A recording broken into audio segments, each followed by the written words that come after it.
I'm your host, Nick Jikomis, and today I'm speaking with Professor Donald Hoffman. Dr. Hoffman is a cognitive psychologist and professor emeritus of cognitive sciences at the University of California, Irvine. He studies consciousness, visual perception, and evolutionary psychology using mathematical modeling and psychophysical experiments. He is also the author of many scientific papers and several books, the most recent popular science book being The Case Against Reality: Why Evolution Hid the Truth from Our Eyes. Donald and I discussed a variety of topics related to consciousness, the nature of perception, and evolution, including how perception works and what it actually does for us from an evolutionary perspective. We talked about whether our conscious perceptions are likely to be accurate representations of underlying reality. We talked about the interface theory of perception, which likens our conscious perceptions to something like the digital icons displayed on your computer screen. We talked about the nature of language. We discussed psychedelic experiences and other examples of extraordinary conscious experiences that involve unusual perceptual phenomenon. And we talked about the nature of reality itself, such as things like whether space and time are fundamental aspects of it, or whether there are artifacts of perception. If you've listened to episodes like the one I had recently with Bernardo Kastrup, or the episode I did with Anil Seth about consciousness, this one will be very interesting to you. It's a great complement to either of those ones, and I hope you like it.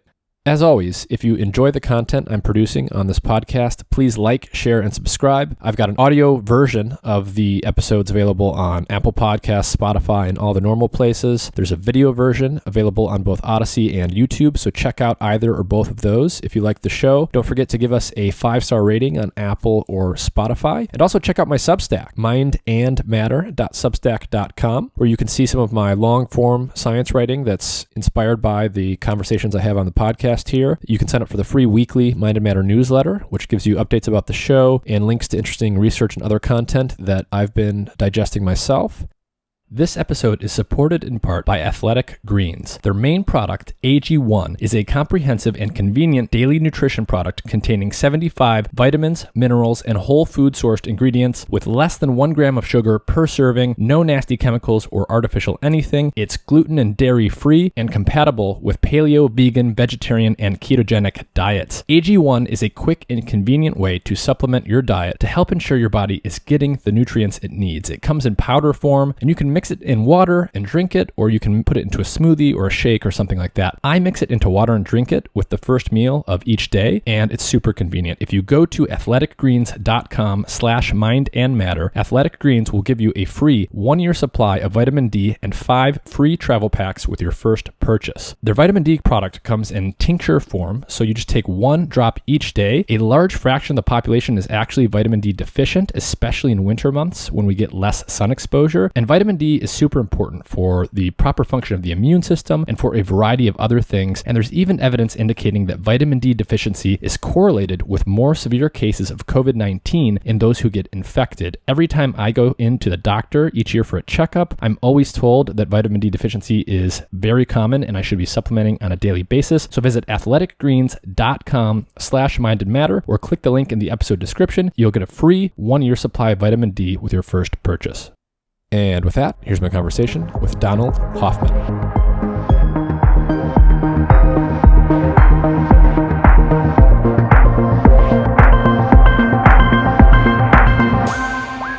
Professor Donald Hoffman, thank you for joining me. Thank you for inviting me. Very, very great pleasure to be here. Can you start off by just telling everyone a little bit about who you are and what your scientific background and research is all about? Well, I'm a professor emeritus now at the University of California, Irvine in Cognitive Sciences Department. I taught there since 1983. And before that, I got my PhD at MIT in the Brain and Cognitive Science Department and also the Artificial Intelligence Lab. My PhD was in computational psychology. And before that, I went to UCLA, got a degree in quantitative psychology at UCLA. So that's sort of my educational and academic background. So psychology is a really, really big area. And I talk to people fairly often that sort of span the full spectrum there, all the way from neuroscientists interested in psychology type questions to therapists and psychiatrists that are treating patients in different ways. all the way to people like you. So your PhD is in computational psychology. What exactly is that? Well, it really brought together the computer ideas from artificial intelligence, because I was in the artificial intelligence lab at MIT, plus the neuroscience psychology side of things from the brain and cognitive science department. It was then called the psychology department. A couple of years after I graduated, they changed their name to what the current name. So it was really the integration of computational ideas from artificial intelligence with the emerging data that we were getting from neuroscience and rigorous theories in cognitive science and psychology, trying to go beyond just paper and pencil stories about the brain and cognition, but really trying to build mathematical and computationally precise models of this. So it was a great time. I had two wonderful advisors, David Marr and Whitman Richards. And David Marr really pioneered this idea of bringing together artificial intelligence and neuroscience. He was one of the big pioneers of that, especially in the field of vision. And so it was a privilege to get to work with David for a while. He died while I was his graduate student. He died of leukemia. But still, the idea was to combine mathematical models, computational models, together with the neurobiological data that we're trying to understand and the psychological data. So interesting. So another thing that's going to permeate the conversation, I think, is evolution, and thinking about things in terms of evolution and what sort of evolutionary logic can help us explain different aspects of human psychology. And so can you speak a little bit about evolutionary psychology for those that aren't that well versed in it? What is evolutionary psychology, and why is it important for any kind of psychologist maybe to have some grounding in evolution? Well, the theory of evolution by natural selection is one of the pillars of modern science, right? If you think about the big pillars, the big theories that guide modern science, maybe quantum field theory, general relativity, special relativity, of course, and evolution by natural selection. And most of us think about evolution by natural selection as is the best scientific theory we have for describing how our bodies evolved, how we got a heart, why we have two legs as opposed to six, and things like that. So we tend to think of it as the theory about how different species get their bodies.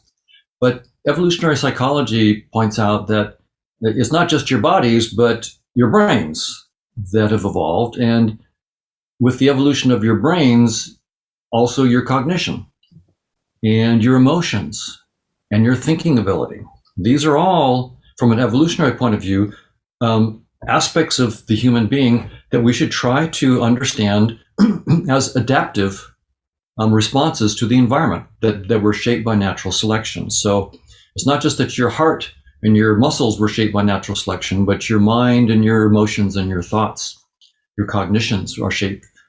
And so this then, leads to the idea that we should try to mathematically model, using evolutionary game theory, for example, how precisely people have evolved to interact, to compete mentally, how our various cognitive abilities evolved, and in the case of my work, how our perceptual abilities evolved, how sensory systems evolved. So it takes evolution and says, if we're going to think about evolution by natural selection as a general theory about how organisms gradually over time evolve to be the way they are, we need to apply it to the mind as well. And so evolutionary psychology is a fairly robust attempt at doing that. And I'm not saying that evolution by natural selection is the final word on things. In fact, my attitude about scientific theories is that they're always works in progress. And if we look back on science 100 years ago, we can always point at the limitations of what they had and what they should have known and what they didn't know and what we now know. And I'm sure the same will be true a century from now, that they'll look at our best theories and our best ideas and say, well, it was good for the time, but boy, they should have really been aware that there are these limitations to the theories, and we know a lot more now. So I'm not putting out evolution by natural selection as the gospel or anything like that. I'm just saying the reason I take it seriously is because right now we have no better theory to work with. And so it's our responsibility as scientists to take the best theories that we have on the table right now, push them to the limits, see what they entail, and also try to break them. So try to learn from them useful information and how the mind works and so forth, and then try to break them and see, okay, what's the next step after we're done with the current version of evolutionary psychology? What will be the next theory that transcends it? So I'm not doctrinaire about evolutionary psychology, but right now, the current state of science is such that there's no better framework. So that's the framework that I'm using. So another person who takes the same general attitude as you in terms of how to understand the workings of the mind is Steven Pinker. And yes, you reference him in your book, Against Reality. And I'll just read a part where you reference Dr. Pinker, and I want to get your take on this. So you say that in one of his books, he makes a surprising claim, quote, "Our minds evolved by natural selection to solve problems that were life and death matters to our ancestors, not to commune with correctness." And then you continue that observation is central. Our minds were shaped by natural selection to solve life and death problems, full stop. They were not shaped to commune with correctness. So you really emphasize that point. What is that point? Can you elaborate on it for us? That's right. So Steven Pinker is brilliant, and he's a good friend. Actually, when I was my last year as a graduate student at MIT was Steve's first year as an assistant professor at MIT. And I had the privilege of becoming his friend and being a student in one of his classes, and he's been a great help to me over the years. So I'm greatly indebted to Steven Pinker, and frankly, it was his book How the Mind Works that really got me to study evolutionary psychology more seriously. So I was aware of it and actually tried to get us to hire someone in the early 90s. In fact, Lita Cosmides, I tried to get our department to hire her. But I hadn't really myself jumped in and studied it. And it was Steve Pinker's book that really got me to jump in and study it in the late 90s, in 99 or 2000. And the point about evolution by natural selection is the framework of the theory is that it's not about animals are competing and the one that's the best will is the absolute best at whatever he does. It's rather all you have to do is be better than your competition. You have to be a little bit more fit than the competition, a little bit better at getting food, a little bit better at reproducing, a little bit better at fighting, whatever it might be. So you don't have to be the best. So it's not about optimality. It's just better than the competition, just enough to get past. And so there's nothing about really optimality in evolution by natural selection. It's more what we call satisficing, finding solutions that are better than the competition and get the job done. And in particular, although most of us intuitively think that, of course, we should see reality as it is, how else could our perceptions be useful if we don't see reality? Evolutionary theory just basically says sensory systems are there to enhance your fitness, full stop. If you think that to enhance your fitness, sensory systems should evolve to show you the truth, that is something you need to prove. That's not an assumption of the theory. The assumption of the theory is sensory systems evolve to shape organisms that are more fit. That means reproduce more successfully, have more offspring. So it's an interesting hypothesis to say, well, the way sensory systems do that is they shape you to see aspects of the truth, maybe not the whole truth. In fact, no one would claim to see all of objective reality, whatever it might be, but that we might be shaped to see some of objective reality. That's an interesting hypothesis. That is not written into evolutionary theory, that hypothesis. That's something you'd have to prove. All the evolutionary hypothesis says is we're shaped with sensory systems that guide adaptive behavior, period. And so that's what Pinker was pointing out there, and I agree with him full-heartedly. And we have many examples of this. For example, there are good reasons for us to try to deceive others. And so, hunter-gatherer society, if everybody goes out and gathers and comes back, or hunts and comes back and shares, if I didn't succeed today, but my friend Joe, you brought down a bison, then I might ask Joe to give me some of his bison, and tomorrow when I do better than Joe, I'll give him something of mine. So we might have some kind of cooperation that way.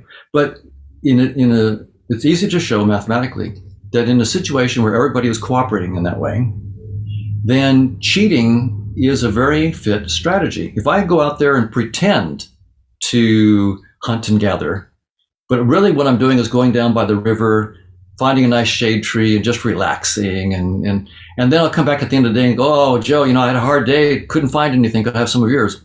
And if Joe, is a kind guy and just keeps doing that for me, then I'm going to be far more fit than Joe, because Joe's out there, putting his life on the line, wasting his energy, that I'm not wasting, hunting down stuff.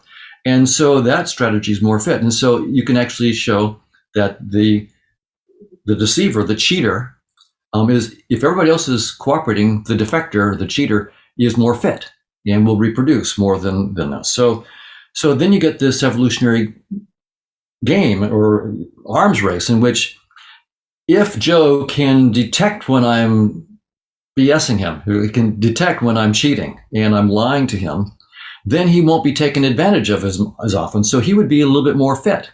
So now you find that there's going to be selection pressures for the cooperators to begin to detect the cheaters.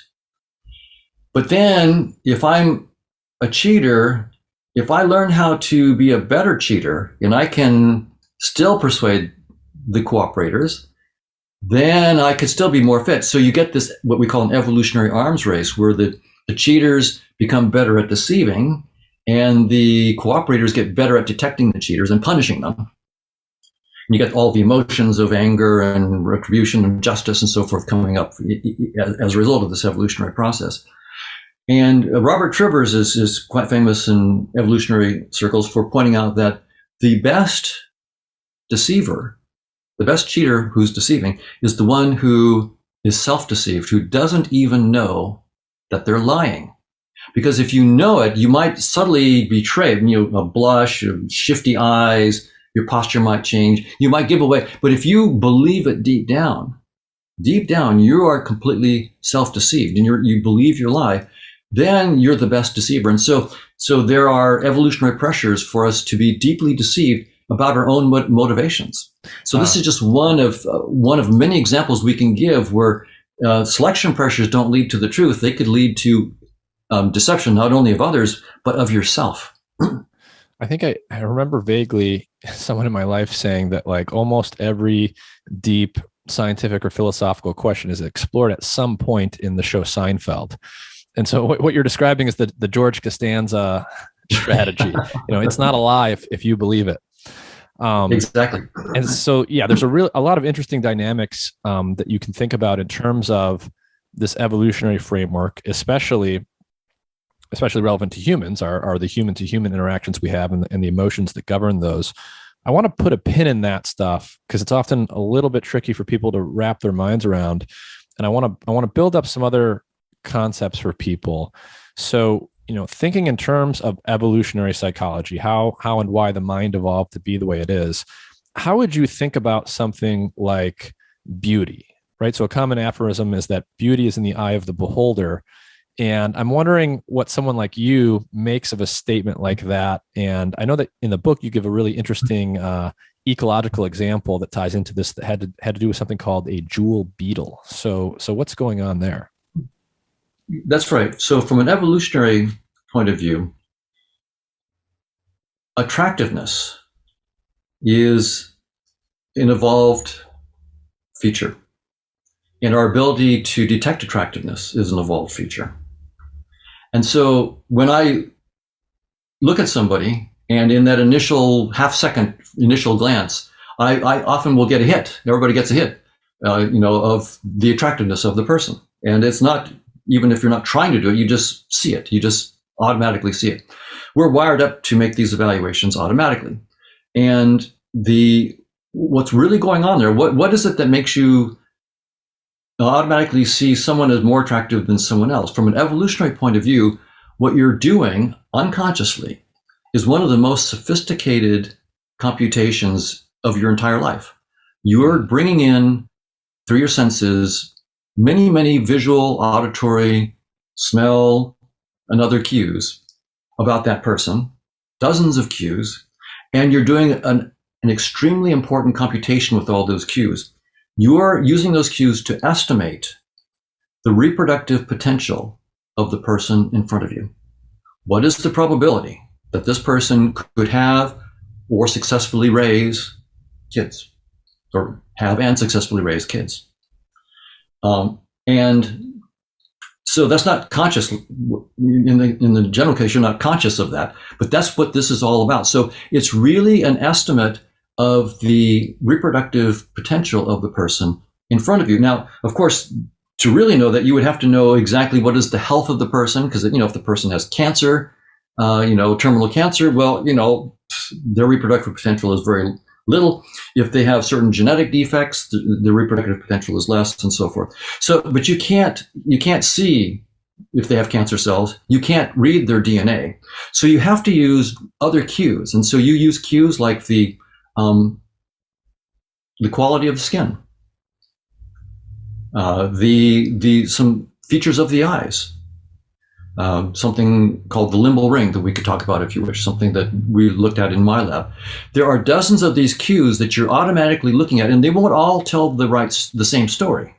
So you are sophisticated enough to look at the cues and look at the ones that say this person has high reproductive potential versus the ones that say no, they don't, and to adjudicate all of those and come up with a final answer. And that final answer you feel as the degree of attractiveness, from very, very attractive to less attractive.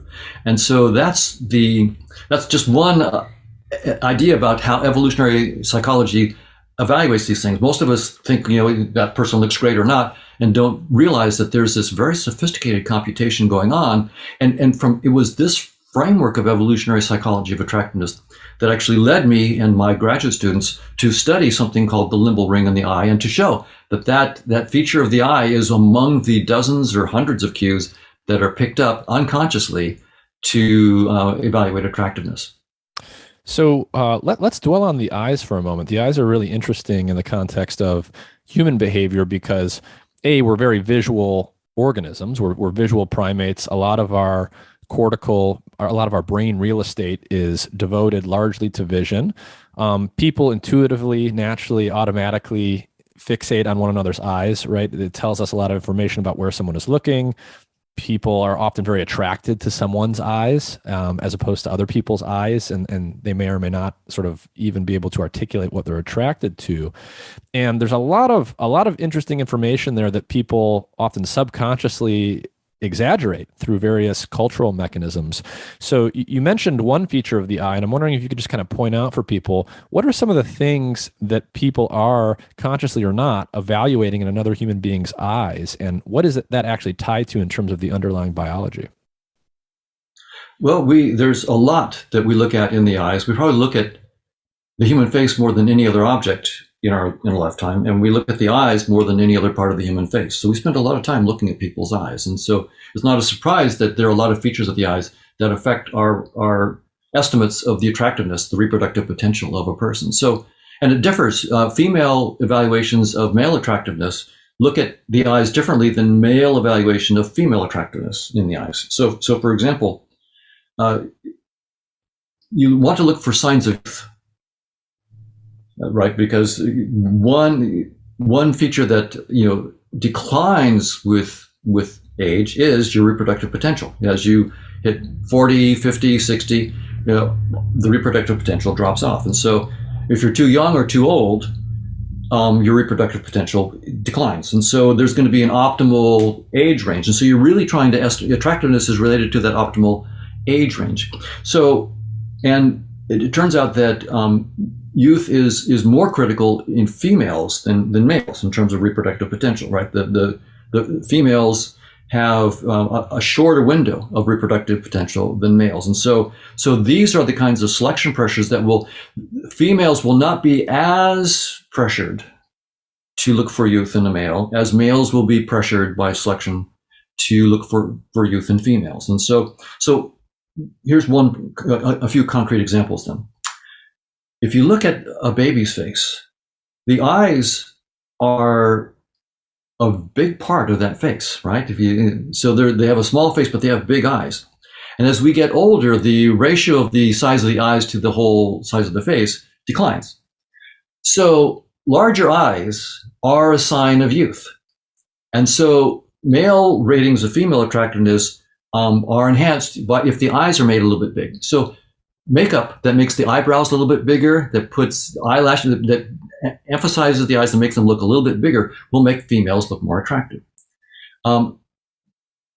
Males with eyes that look too big will look boyish and therefore not interesting. So there's going to be a big difference there. Pupil diameter. So your pupils dilate and contract. If there's not enough light, they dilate. If there's a lot of light, they contract. But they also dilate and contract due to your emotions. And if you find someone attractive, your pupils can dilate.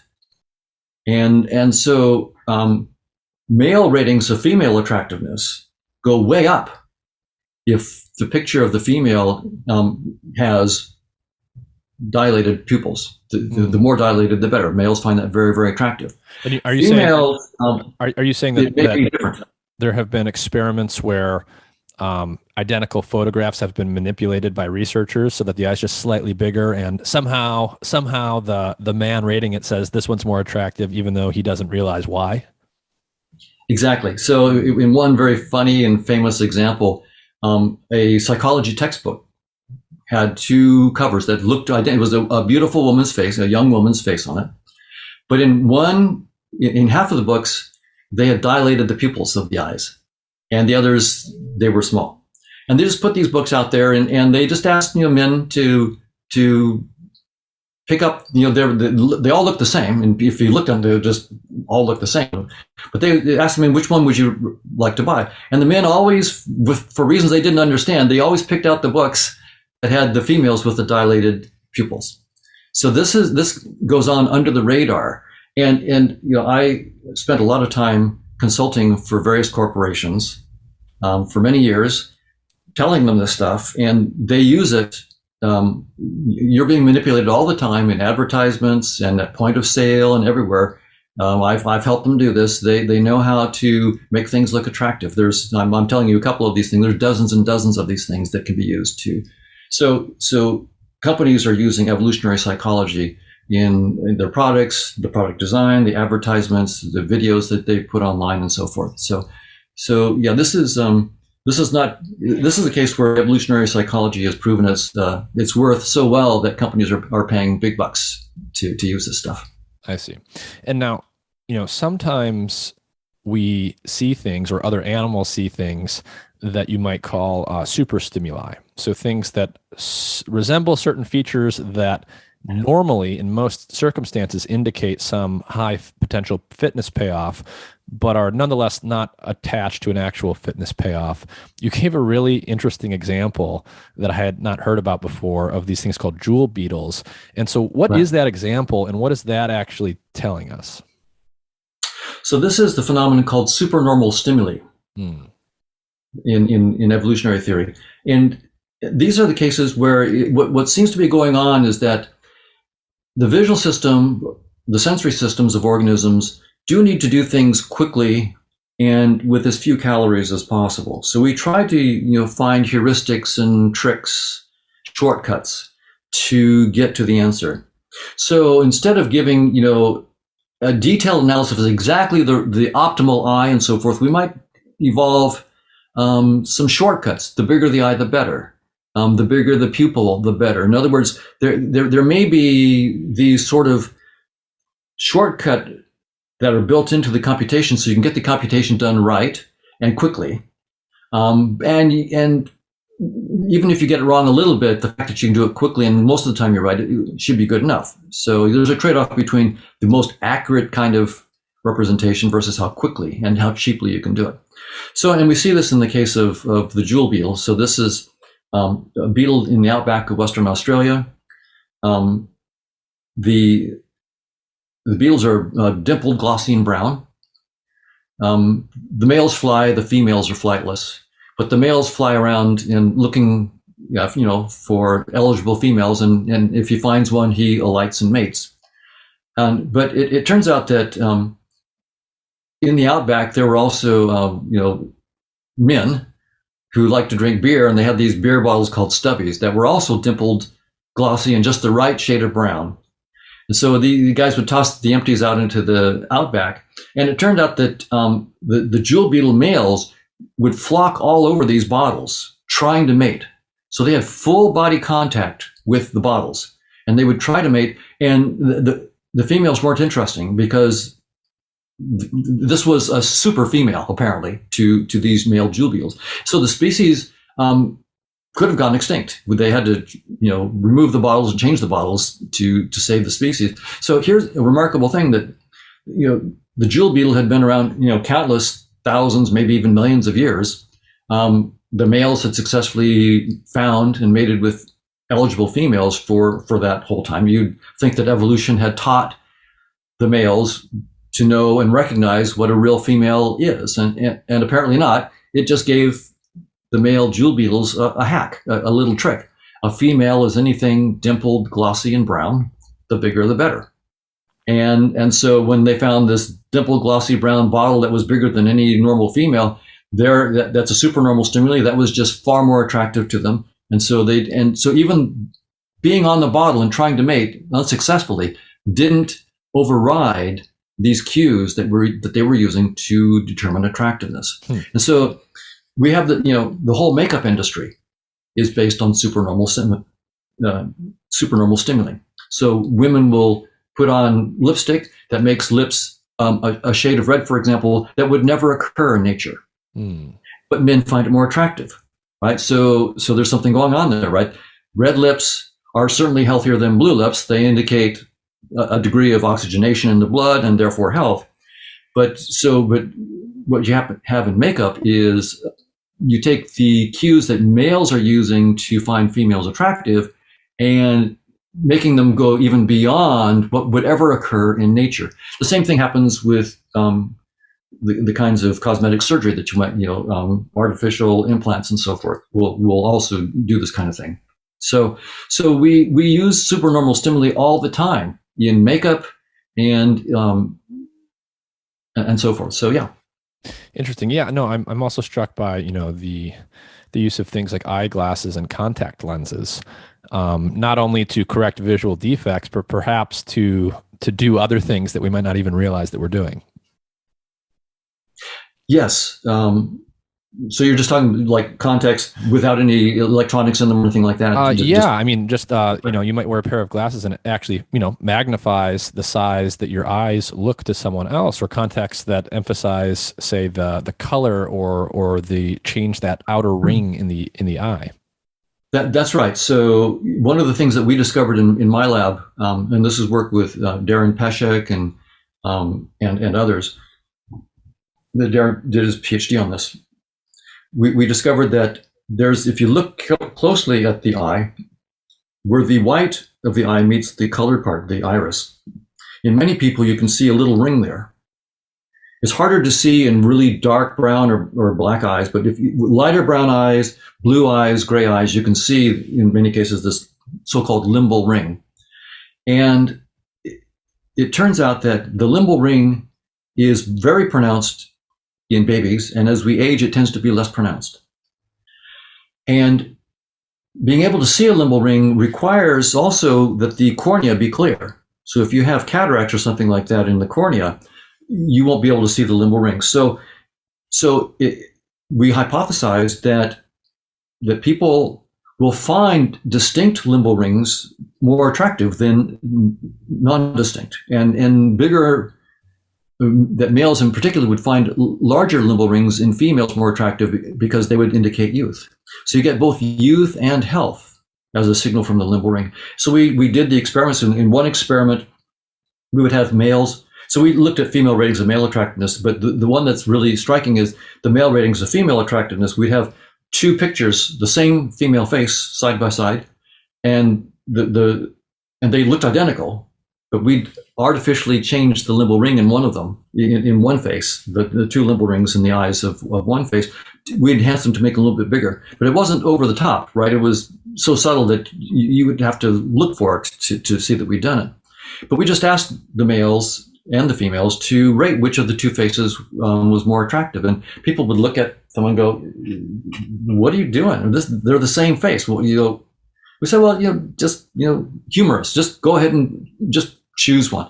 And so they thought they were randomly choosing, and yet they significantly chose the face with the larger limbal rings over the other one, even though they had no idea what was going on. So this is again the case that shows that this was a supernormal stimulus in the sense that we had taken those faces and enhanced the rings bigger than that face had, and perhaps a little bit bigger than it would normally have had anyway. So it was a slightly supernormal stimuli, and we unconsciously pick it up. And so really, when you interact with a person in the first 500 milliseconds, the first half second of interaction with a person, you're just unconsciously taking in dozens and dozens of cues, unconsciously, and doing a very sophisticated analysis. And the end result is the probability that this person, could successfully bear or have, father or mother and raise offspring. So that's what we're really doing, but we just feel it as attractiveness. That attractiveness, which seems just like a knee-jerk reaction, is a very sophisticated summary of an incredibly complex computation that's going on.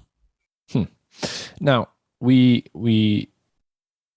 obviously know what we mean when we say attractiveness with respect to other people. If I'm attracted to someone versus being attracted to someone else, we all know what that means. We're also, as people, attracted to things that aren't people. We're attracted to activities we might engage in.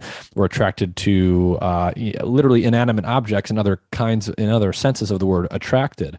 But what exactly does that, how do we think about that in terms of fitness payoff? So if I perceive something in my environment that's completely inanimate, what does that have to do with something like fitness payoffs if it's not another person that I have any reproductive potential towards? Right. So there's a lot of different answers for a lot of different contexts on this, but I'll just mention a couple. So in the case of various plants and fruits, right? Again, what we're doing is our attractiveness or the degree to which we find something interesting might be dependent on how likely it is to be beneficial to us to eat. So we can look at various colors on fruits and textures of fruits, and we're very sensitive to that. We can tell by looking whether it's ripe or not, and whether we want to eat it or not. So we have that kind of ability. When we look at larger scenes, like big landscape vistas, there's some evidence that we tend to find more attractive those scenes that would be more likely to help us survive. So you might want to have some trees, but not be in the middle of a forest.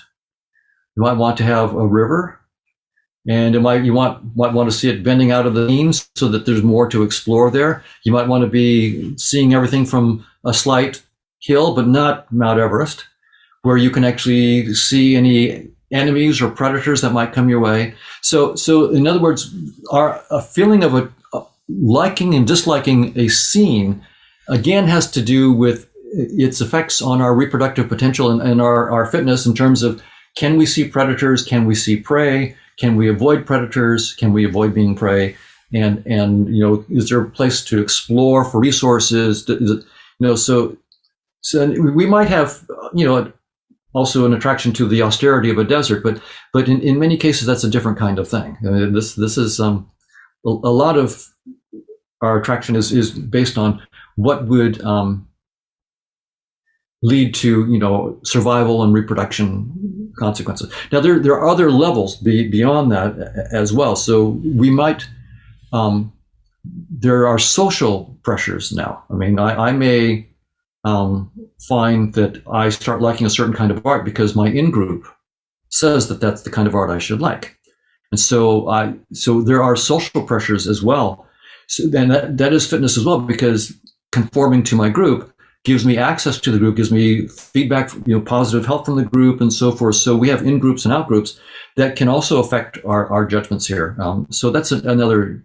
So this is it's a very, very rich field. It has everything to do with not only mating, but also eating, the areas we like to live, the groups that we want to associate with, and the fighting that we have between political parties and international conflicts and so forth. Evolutionary psychology is a powerful framework for understanding all of this.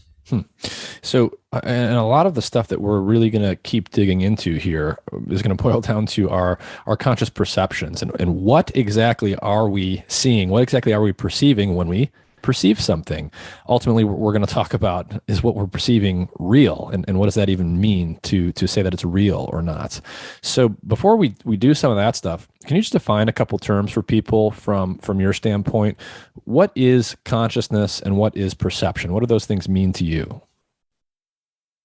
Well, so I'll start with perception. And I would say that it's standard in the field of psychology, evolutionary psychology, and cognitive science to think about sensory systems as organs in our bodies that take information in from the environment and represent that information in a way that can guide adaptive behavior.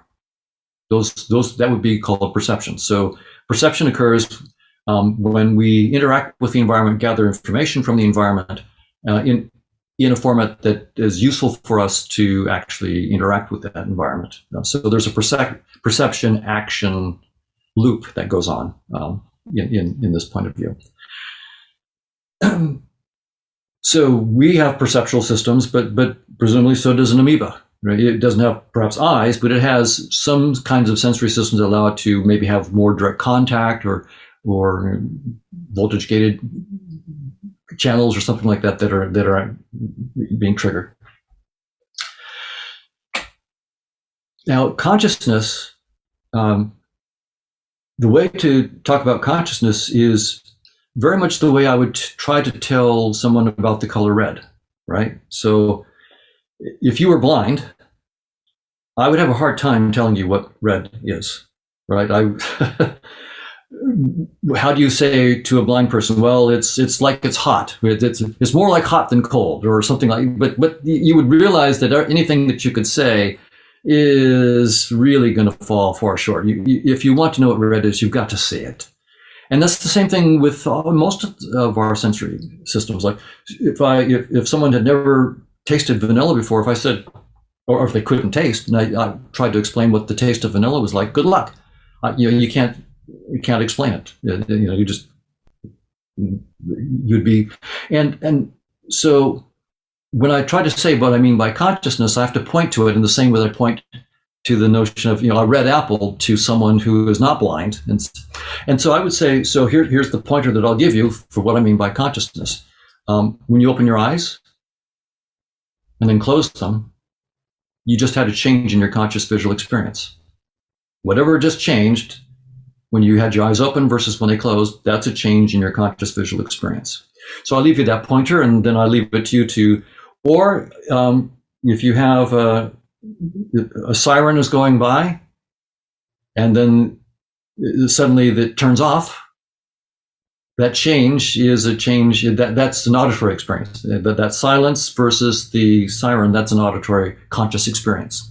And so there are all these conscious experiences of touch, taste, smell, and so forth, that these are experiences that we have firsthand, and that's the best way I can point them out. So they're experiences that we all seem to just take for granted. So one of the interesting features of conscious experience that we all have and often take for granted is that it's unified, it's integrated, right? So if when I look at you on the screen here and I see everything in my field of vision, I'm just sort of seeing one holistic image of everything. I'm not I'm not perceptually decomposing everything into its separate shapes and colors and all of these things. I can talk about those components. I can create abstractions that try and pick apart the different aspects of the scene, but there is this sort of unified wholeness to our conscious experiences that exist moment to moment. We feel like one entity having one such experience nearly all the time. But there are interesting examples where consciousness can be split. And you started to talk about some of those in the book. So can you talk a little bit about some of the split brain experiments that can be done and what that says about the unitary nature of consciousness? That's right. So your brain has two hemispheres, a left and a right hemisphere. And you have about 86 billion neurons in your brain, 43 on each side. And the two hemispheres are connected by a band of fibers that's about 200 to 220 million axons. These are neural fibers. So it's like, think about it like a cable, a computer cable connecting two computers together. So the left and right hemisphere have this very 200 million, 220 million axon cable connecting the two hemispheres, and they pass information back and forth between the two hemispheres. And actually, a friend of mine, Joe Bogan, was a surgeon who, in very severe cases of epilepsy, where a person had an epileptic focus in one hemisphere, a bad part of the brain that was sending off random signals that would cause them to have seizures, when they couldn't be treated with drugs, they would, in desperation, try this surgery where they would open up the skull. And Joe and there were a couple of surgeons who did this, but Joe Bogan, who was a friend of mine who did this, would take a scalpel and cut the corpus callosum. Sometimes all of it, or sometimes just the part that he thought would be enough to deal with things. The idea was that suppose the bad part of the brain, what we call the epileptic focus, was in the left hemisphere. Well, when it goes bad, it sends the whole left hemisphere into an electrical storm. And that's what an epileptic seizure is. It's an electrical storm that sort of just takes you down. The reason why you're jerking around is because your motor cortex has all this random neural activity going through it. And so, and then it goes to the right hemisphere because it goes over the corpus callosum. The information goes across the corpus callosum, and so now the right hemisphere goes down, and so the whole brain goes down. So the idea of the surgery was, if we cut the corpus callosum, maybe only one hemisphere will go down, and the other hemisphere can stay conscious, or it's, at least stay alert, so that you don't fall down and hurt yourself, or if you're driving, kill yourself and things like that. Well, the surgery was a dramatic success. It really reduced the frequency and difficulty of these epileptic episodes. So it was a clinical success, and a bunch of experiments then began to show that very interesting thing. It turns out that the right hemisphere is getting information from the left part of your visual field. So if I'm looking straight ahead at you, everything to the left, so right now I'm looking at your nose, everything to the left of your nose is my left visual field because I'm looking at your nose. Everything to the right of your nose is my right visual field. So everything to the left of your nose is now going first to my right hemisphere.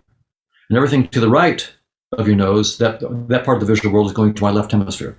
Now, in normal people with the corpus callosum, the two hemispheres then quickly communicate, and your eyes move around and so forth. So you can get the information to both hemispheres. But what they found was that they could do an experiment with these split brain patients where they flash on the screen a phrase like keyring. So they have a person look at a dot in the middle of the screen. So there's a blank screen, and there's a dot. And we ask the person, please look at the dot. And then while they're looking, we flash up the phrase keyring, where key is to the left of the dot and ring appears to the right of the dot. So we just flash it up for 1/10 of a second so that you don't have enough time to move your eyes, right? So when we do that, then the word key only goes to the right hemisphere, and the word ring only goes to the left hemisphere. And it turns out when you ask these people what they saw, the person will say, I only saw the word ring. And they'll say that because the left hemisphere, for most people, has the language speech centers. So when I'm talking with you right now, it's my left hemisphere that's doing the talking. That's the side that controls speech. The right hemisphere can understand language and it can cuss, but it usually can't speak. But it can pull out profanities, but it can't talk. So the person, when you ask them, what did you see? They'll say, I saw the word ring. And you say, well, what kind of ring? A wedding ring, doorbell ring, a key ring? What kind of ring? And the person will go, I don't know. I just saw the word ring. And then if you ask the person with their left hand you give them a little box and put your left hand in the box and pull out what it is that you saw. And you have all sorts of things in there. There's a pencil, there's a spoon, there's a key, there's a ring, and so forth. And there's also a key ring. The left hand will go through, it'll pick up all sorts of stuff, and it'll come out with a key. And so you ask the person, and if you do it with the right hand will pull out a ring, because the left hemisphere controls the right hand. So, and if you have both hands work independently, the left hand will pull out a key while the right hand is pulling out a ring. And if you do this with a blindfolded person, right, the person just told you that they saw the word key. I'm sorry, they saw the word ring. So they'll tell you with their mouth, I saw the word ring.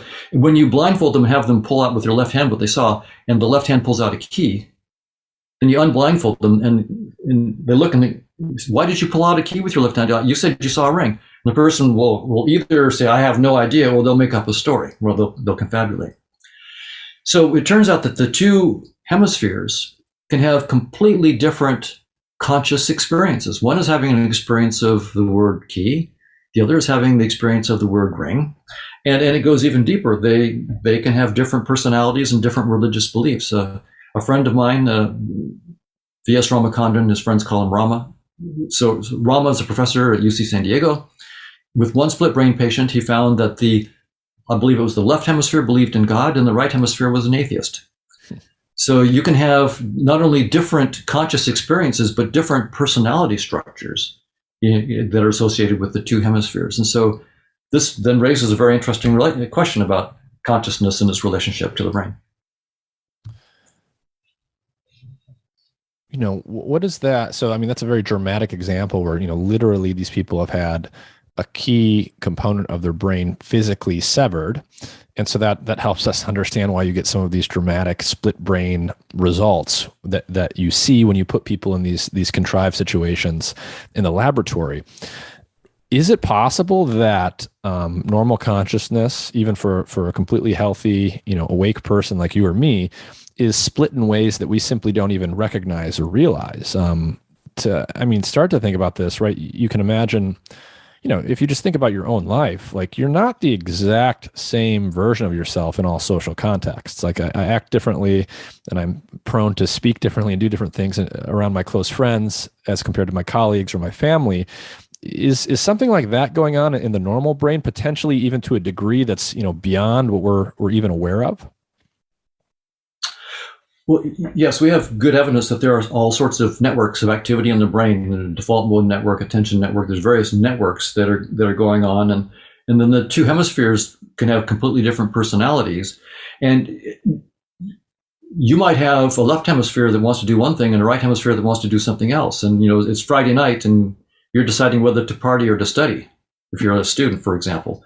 And maybe the left hemisphere wants to study and the right hemisphere wants to party. And you find that you are conflicted. That it might literally be a conflict between two different personalities in one head that are talking via the corpus callosum and have different ideas about what to do on a Friday night. So there's not just one you. We tend to think of yourself as just one you, but there's at least two yous, possibly, in fact, probably, with very, very different likes and dislikes. When it's been tested, the left hemisphere and the right hemisphere usually are systematically quite different in their personalities and what they like and dislike. As different as being atheist versus religious, quite different. And it seems we can go down to smaller and smaller circuits in the nervous system and find all sorts of interesting structure all the way down. So you're not just one. We tend to think of ourselves as one unified being, but from a neurobiological point of view, you have two hemispheres, and each hemisphere has 43 billion neurons with various kind of networks, default mode network, and so forth. And so you're a complex thing from a neurobiological point of view. Interesting. And, one of the things that's worth talking about relatively early in the conversation here is, when we're trying to understand something like consciousness in terms of its relationship to the brain. So when a neuroscientist is thinking about these things, they're often looking for these things that are called the neural correlates of consciousness. Can you explain what that means for people and the extent to which, well, first, let's just define what are neural correlates of consciousness. When a neuroscientist is looking for such a thing, what are they doing? Right. So I'll give a concrete example just before I try to give a definition, because I think the definition won't make much sense without the example. So there's an area of the brain called area V4, visual area 4, and roughly back here on both hemispheres. And if you have a stroke in, say, the area V4 of your left hemisphere, you will have something called hemiachromatopsia. You lose all color in the right visual world. You just see like a black and white picture, shades of gray. And if you instead had the stroke in the right hemisphere, area V4, then you would lose color in the left visual field. It would just be shades of gray. So suppose the stroke is in my right hemisphere. So my left field is just black and white, shades of gray. If I take a red apple and put it right in front of me, the left half might look black and white, and the right half might look red. So I move it over, now it's all black and white and shades of gray. If I move it over here, now it's red. So as I move the apple around through my visual fields, I get different color experiences. So here we have an interesting correlation between the activity of a part of the brain, area V4, and a specific kind of color experience, visual experience of color. And you can do something with a device called a transcranial magnetic stimulation device. It's a strong magnet. And you can literally just touch it to the skull and turn on the magnet. But don't try this at home. You need to know what you're doing, because you can actually fry your brain if you don't do this thing right. So you don't do this at home. But with the TMS unit and proper supervision, they can put it by area V4 and inhibit V4, and you will experience color drain from your left visual world. And then when you turn off the inhibition, you see the color flow back into your visual world. So now I can start to tell you what we mean by a neural correlate of conscious experience. So there's this specific conscious experience of color. And there's this specific area of the brain, area V4, that seems to be correlated in this way. So technically what we're trying to do are find the minimal neural circuitry that is correlated with specific kinds of conscious experiences, or the minimal circuitry that's available, that's necessary for just being awake versus in a dreamless sleep. That's another kind of experience that we could talk about as well. So there's specific conscious experiences, and there's just being awake and alert versus flat out, just gone, unconscious, like under sedation. So they're the minimal neural structures that are perhaps correlated, and most of my colleagues think that are the sources of generation of the conscious experience. So at one point in the book, you said that, quote, many experiments hunt for correlations in neural activity and consciousness, expecting that as the hunt succeeds and the list of correlations grows, a critical discovery will solve the mystery of consciousness, just as the double helix solved the mystery of life. So let's just suppose, right, 100 years go by, 200 years go by, whatever it is, we learn more and more about the brain. We can define all of the cell types. We understand something in a lot of detail about the dynamics of brain activity. The idea is that at some point, the knowledge will be sufficiently dense that we can create theories that will allow us to explain why we have qualitative experience at all, right? This is really the so-called hard problem of consciousness. And, many people throughout the ages have come out on both sides of the aisle here. But do you believe that there will come a point where we know enough about the brain that we can actually solve that problem, or is it actually insoluble? Well, first I'll say what most of my colleagues think. And that is, I would say 99% of my colleagues in the cognitive neurosciences, and also other fields, artificial intelligence, that are looking at this kind of problem, I think that 99% of them assume that physical systems, like brains, or perhaps computational systems, silicon chips and so forth, are part of fundamental reality. So space and time are fundamental. Physical objects in space and time are fundamental reality. And certain physical systems with the right kind of complexity, like brains with their neural circuits, or perhaps computers with the right kind of programming of their circuits, will have the right kind of complexity to generate conscious experiences. So this is the standard view. So it's what you might call a version of naturalism. Space and time are fundamental. Particles, elementary particles, are the fundamental reality of objects inside space and time. Neurons and computers are just vast, complex assemblies of interacting particles. And when you get the right kind of interaction of these particles, the right complexity, then conscious experiences emerge. And the example I gave of V4 would seem to confirm that, right? That, it's, if you stimulate, if you inhibit V4, you lose color experiences. I should also mention, if you stimulate V4, you'll get psychedelic color experiences.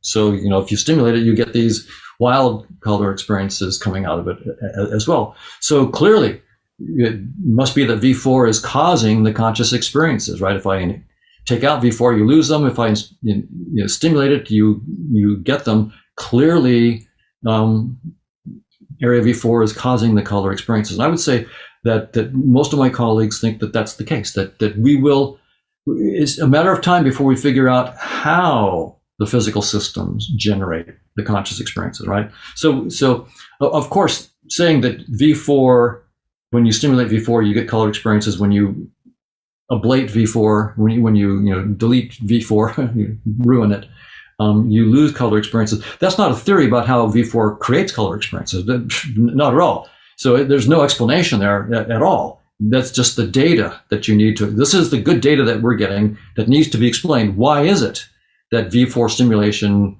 leads to color phosphenes, the color experiences, and why is it that V4 damage leads to color loss? So what's remarkable is, I would say 99% of my colleagues think we'll have a story, but right now, and I can talk about the stories that are out there. And these are my friends. They're brilliant people. They're interesting stories, but as I tell them to their face, there's not a single specific conscious experience that their theories can explain. So we can go into some of those, but here's the state of play right now. Everybody thinks that somehow brain activity or more general computer activity or the right kind of complex activity somehow gives rise to conscious experiences. But right now we have no theory that can explain even one specific conscious experience, and really no theory that's believed by anybody but the person proposing it and their graduate students in some sense. There's a lot of theories out there because no theory has really succeeded in explaining anything to everybody's satisfaction. So my own take is this whole effort has missed an important fact that modern science has discovered in the last few decades. Right? So most of my colleagues in the neurosciences and so forth, computational, artificial intelligence, are assuming an ontology of physicalism. So space-time is fundamental. Physical objects in space-time are fundamental. So that's the ontology. And a methodology of reductionism, that as we go to smaller scales in space-time, we find more and more fundamental laws. And those two hypotheses, the ontology of space-time and the methodology of reductionism, have been spectacularly successful in science for several centuries. So they're incredible what they've done. But it's the glory of science to be able to look at its own theories and transcend them to get new theories, right? For a while, we thought Newton was the final answer.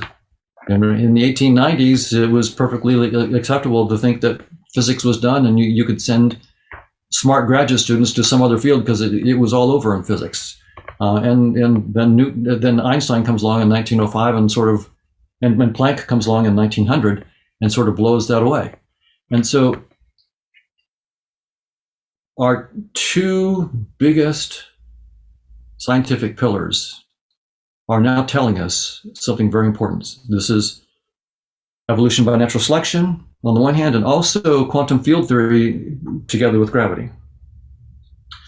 What the physicists are telling us is that space-time is doomed. And that's a quote. That's a quote from physicists named Nima Arkani-Hamed, also Ed Witten, David Gross, and others. This is not wild-eyed weirdness from fringe physicists. These are state-of-the-art, brilliant physicists right now working who have taken a very sober look at what our current physics is telling us. And they're saying space-time has had a good run and it's over. We need a new, deeper framework than space-time. And they're actually finding deeper mathematical structures. So Nima Arkani-Hamed and Juan Maldacena at the Institute for Advanced Study at Princeton. So this is not at Podunk U somewhere. This is one of the most serious places for physics research in the world. They have something they call the cosmological polytope. It's beyond space-time. It's beyond quantum theory. There are no Hilbert spaces. So space and time are not fundamental. Objects in space and time are not fundamental. There's this deeper realm of the cosmological polytope and also something called the amplituhedron. And these structures allow them to predict scattering processes at colliders like the Large Hadron Collider better than the theories inside spacetime, in the sense that the mathematics becomes more simple and you see symmetries when you let go of spacetime. So physics is telling us, and this has just been in the last 2 or 3 decades that it's really become very clear that physics is telling us spacetime has had a good run and it's over. And with spacetime, reductionism is dead because you simply can't go to smaller scales. I see. So to help me wrap my head around this as a non-physicist, when you say that some physicists are saying that space-time is doomed, does that mean that so space-time as a construct, you can think of it as a mathematical construct needed to get various equations to work out such that they actually predict experiments and observations in the physical world? Are you saying that there are observations that physicists have made that cannot be adequately explained unless you suppose some other structure besides space-time? Well, it's even worse than that. It's that the very theories themselves, like quantum field theory together with gravity, when you do the computation, it tells you that the very notion of space-time ceases to even be sensible when you get to a small scale, 10 to the minus 33 centimeters, the so-called Planck scale. The very notion of space-time ceases to make any sense. And then when you look at quantum theory says you have to have a measuring device and then the system that you're measuring. And suppose we have a room. We want to measure, say, the spin of the electron to arbitrary precision. Well, quantum theory tells us that the measuring device is a physical system with its own degrees of freedom. And if you want to because it's a quantum system, it's subject to an uncertainty principle. And so if you want to get a more precise measurement of the position or momentum or spin of an electron, you need to have more and more degrees of freedom in the measuring device itself, because it itself has uncertainty. So as you add more and more degrees of freedom, you're adding more and more mass to this measuring device. And at some point, what happens is, as you try to get more and more precision, the device itself gets so massive that the room with the device and the electron that you're trying to measure collapses into a black hole, and your measurement is destroyed. And so what it means is that there are no local observables in space-time. There's quantum theory with gravity basically tells us there's no local observables in space-time. There's nothing local that can be measured to very, very high precision. In fact, 10 to the minus 33 centimeters is all the precision that you can get in terms of spatial resolution. I would have been impressed if it was 10 to the minus 33 trillion, but 10 to the minus 33, I'm not very impressed at all. Space-time, is a very, very small tool. So it just gives up.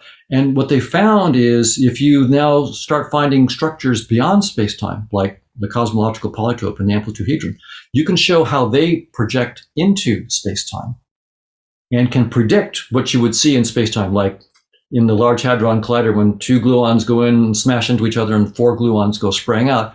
You can look at the probabilities, what they call the amplitudes for the various kinds of scattering events. If you do it with mathematics of space-time, like using quantum field theory, the answer is pretty ugly. You get hundreds of pages of algebra. It's very, very difficult. If you do it outside of space-time in these new, deeper structures where you just let go of space-time, you can do something that might be hundreds of pages of algebra in space-time, you can do in 3 or 4 terms. So the math becomes simpler, and then you also discover that there are symmetries in the scattering data that, for example, something called a dual conformal symmetry that you can't see in space-time, but you can see in these deeper structures. So the physicists like Nima Arkani Hamed and others are all in now. That's what their careers are. And then you can imagine why the young physicists are all excited about this, right? Because it's something new. They can discover something that, so space-time has had a good run. It's over. The really bright people are now, many really bright people are now scrambling to try to find what is beyond space-time. What is it that goes beyond space-time? So, first, can I ask you? We're picking up like the pen or something on your desk on the microphone. One of the things. So this is all fascinating stuff. I want to try and bring it back to some of the evolution perception stuff. Sure. And talk about it from a different angle, partly because this is so fascinating and so beyond my area of expertise that, it's hard for me to even evaluate some of these things that the physicists are doing. But so with respect to space-time, not from a physicist perspective, but say from a sensory neuroscientist perspective, can you talk about what space-time is in terms of the brain and how it's generating perceptions? How would you actually think about describing what space-time is from the standpoint of a cognitive neuroscientist? So most of my colleagues would say that the brain is estimating the true shapes of objects and distances of objects in space-time. So we've been shaped, my advisor, David Marr at MIT, in his book Vision, was very explicit that we've evolved to estimate the true shapes, curvatures of objects and their distances and so forth. Marr thought that, simpler creatures like flies probably didn't have truths about reality. They just had sensory signals that sort of guided wing movements that were adaptive. But for us, we're actually estimating the truth. And there's a whole branch of work in my field, Bayesian estimation of visual features and auditory features of the world. And so that's the standard view, is that there is a real physical world out there. The apple really exists and has a shape and a color when it's not perceived. And my brain and your brain takes in all sorts of visual cues and estimates the true shape and color and so forth, the distance to that apple. So that's the standard view. I decided to check, and by the way, I was raised on it. My advisor took that point of view. I believed it. But then I started looking at evolution by natural selection more carefully. And evolution is now a mathematically precise theory. It's called evolutionary game theory.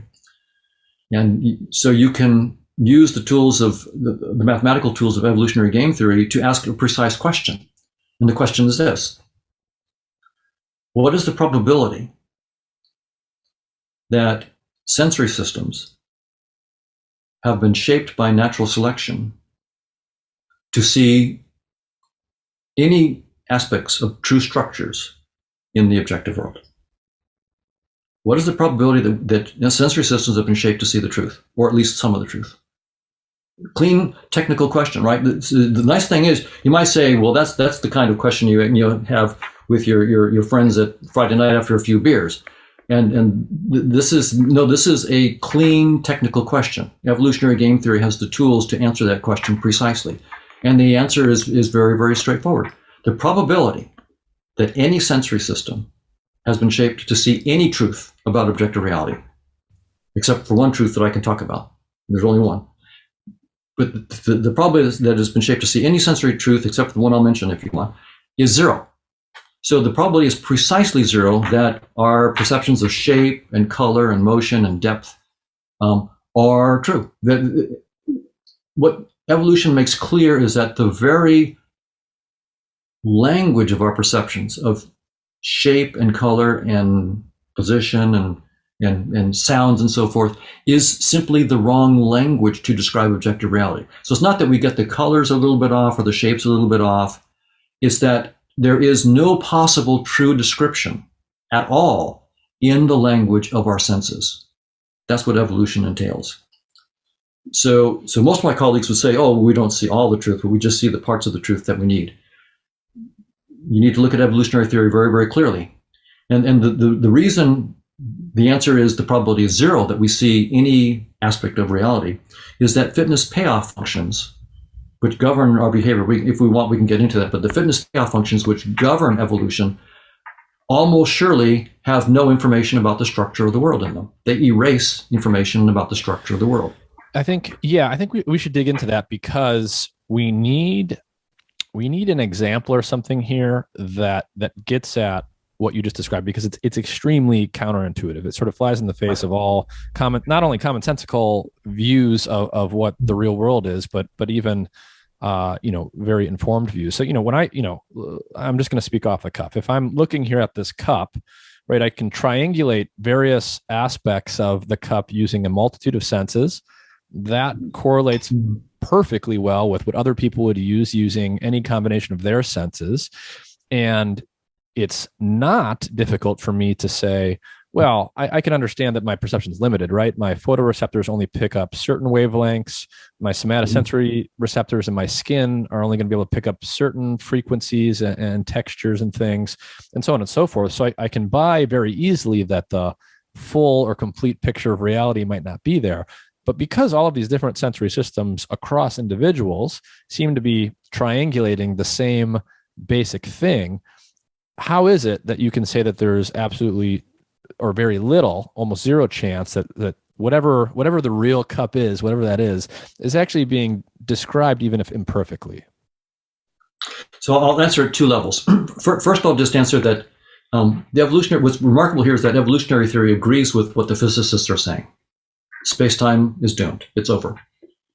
And objects with space-time go all the objects in space-time. They're not fundamental. So what's remarkable is that the two pillars of modern science both agree on this very counterintuitive plane. So now to your question, how can we understand this? How is there?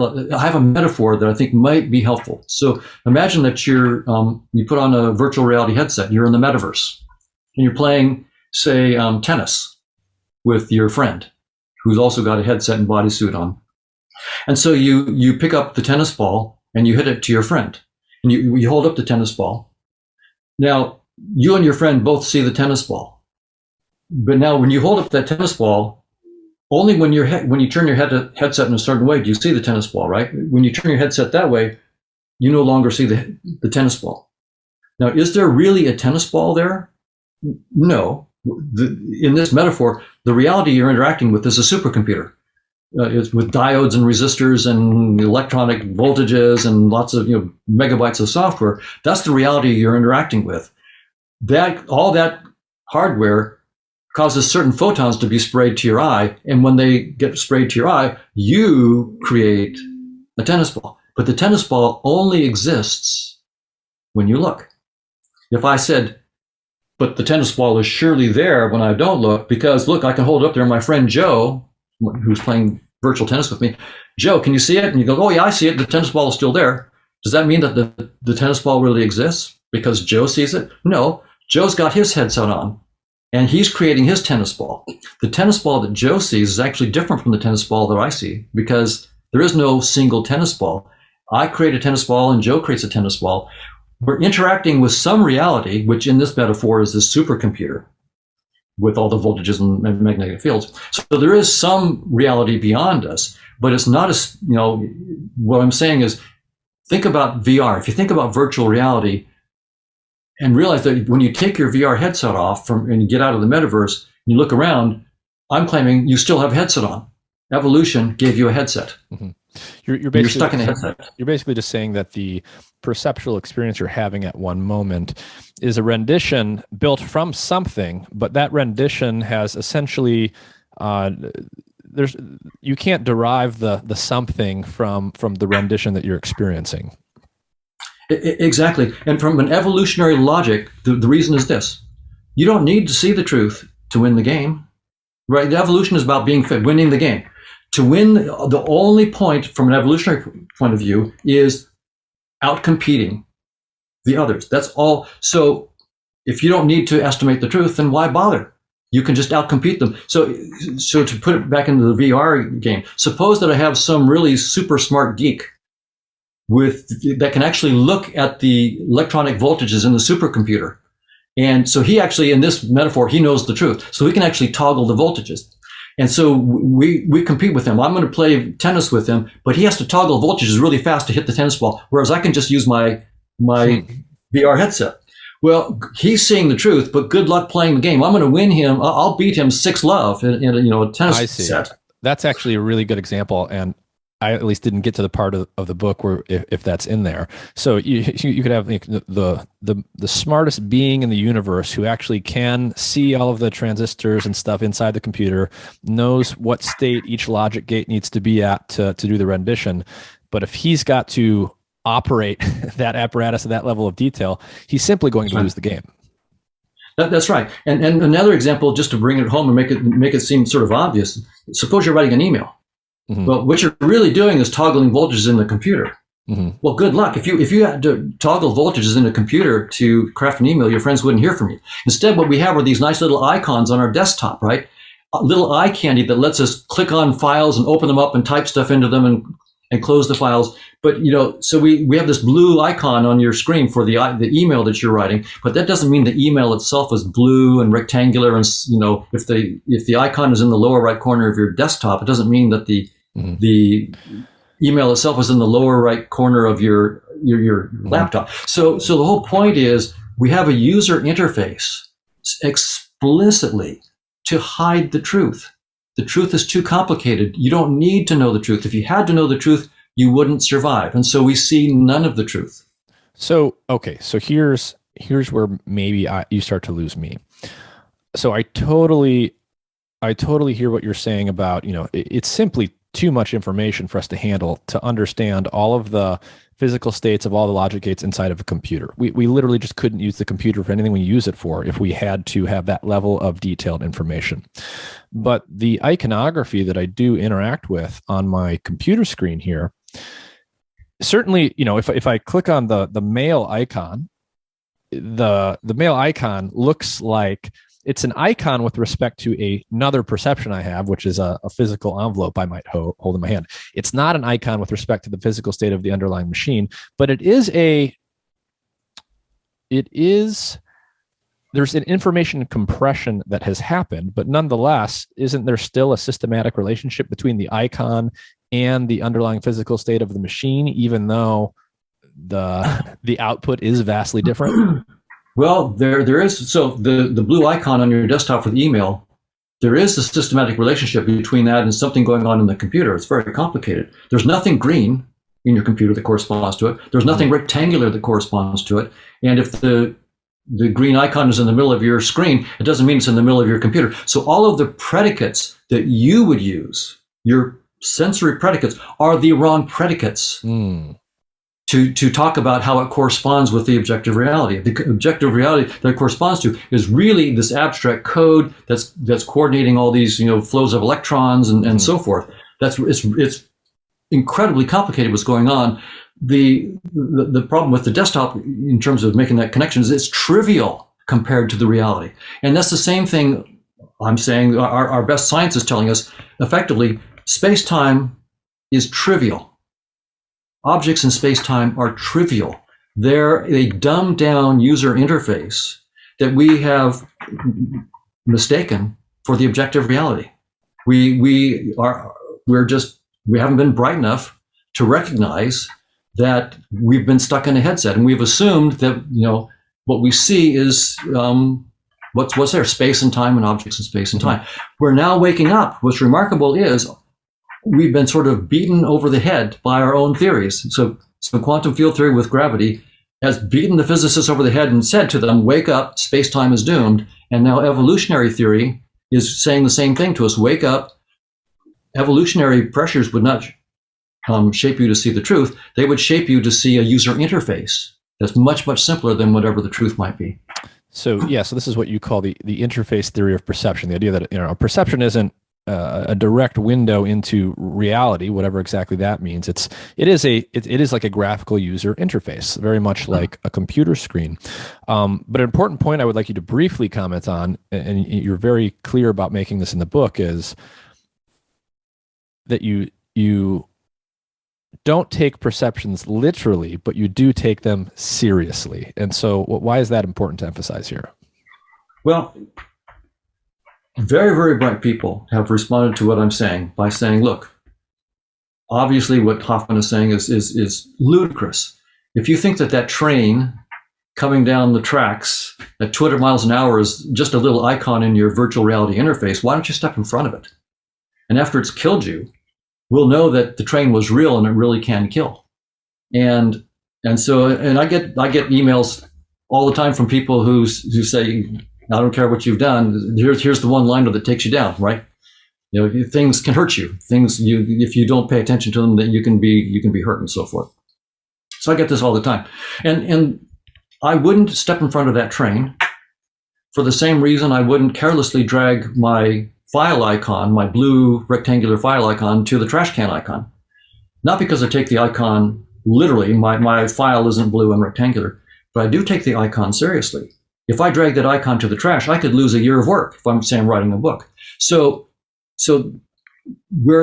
we have to take our perceptions seriously. From an evolutionary point of view, we evolved these perceptions to stay alive. You better take them seriously. If you don't take them seriously, you're the one that won't reproduce. So absolutely, we have to take our perceptions seriously from an evolutionary point of view. But it's a logical error to then claim, because I must take them seriously, I'm entitled to take them literally. That's a logical error.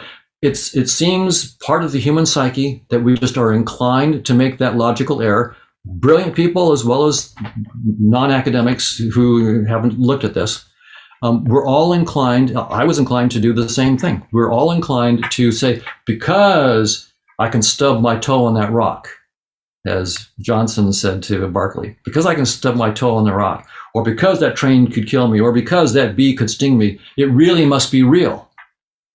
Well, yeah, I must take that bee very seriously. I must take the train seriously. I must not kick that rock without shoes on. Of course, but that doesn't mean that I get to take my senses literally. That's a logical error. And so physicalism, which has been the foundation of the current work on consciousness, the neural correlates of consciousness, and then studying to try to see how consciousness emerges. That whole approach to consciousness is based on a simple, trivial logical error. And in fact, physicalism itself is based on a trivial logical error. Because we must take our senses seriously, we assume that we're entitled to take them literally. Space and time and physical objects really are the ultimate nature of reality. And in fact, they're a trivial interface, and the reality is far more complicated, and science has the tools to step behind the interface and go. So physicalism is the biggest impediment now to the progress of science. Physicalism has been the biggest accelerator of science until now. So physicalist framework was really good for science, but now our theories are telling us physicalism had a good ride. It was very helpful. Time to let that horse go. Get off that horse. There's a new horse. beyond space-time and beyond objects in space-time. So we need, for science to actually start to progress more quickly, we literally have to let go of physicalism and move on to the next phase of science. And consciousness itself will just be one aspect of, the neural correlates of consciousness and understanding how conscious experiences, what they are and how they're related to brains, is just part of that whole thing.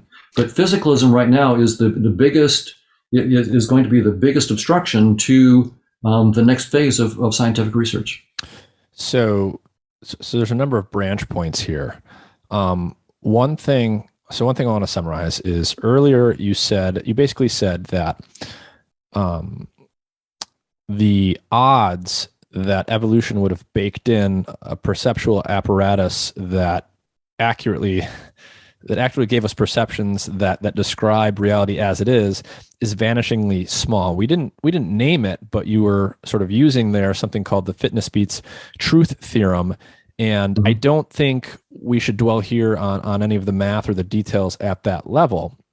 But you also mentioned that you said something like, it's vanishingly unlikely that, what we're perceiving is anything resembling reality as it is at a core level, save for one thing. What was that one thing that you mentioned? Right.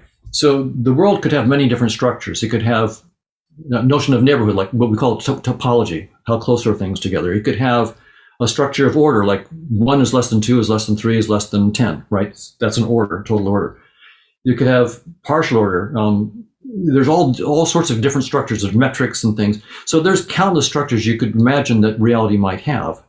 There's only one structure that evolutionary theory in its formulation assumes that is carried between perception and reality. And that's what we call sigma algebras or sigma additive classes.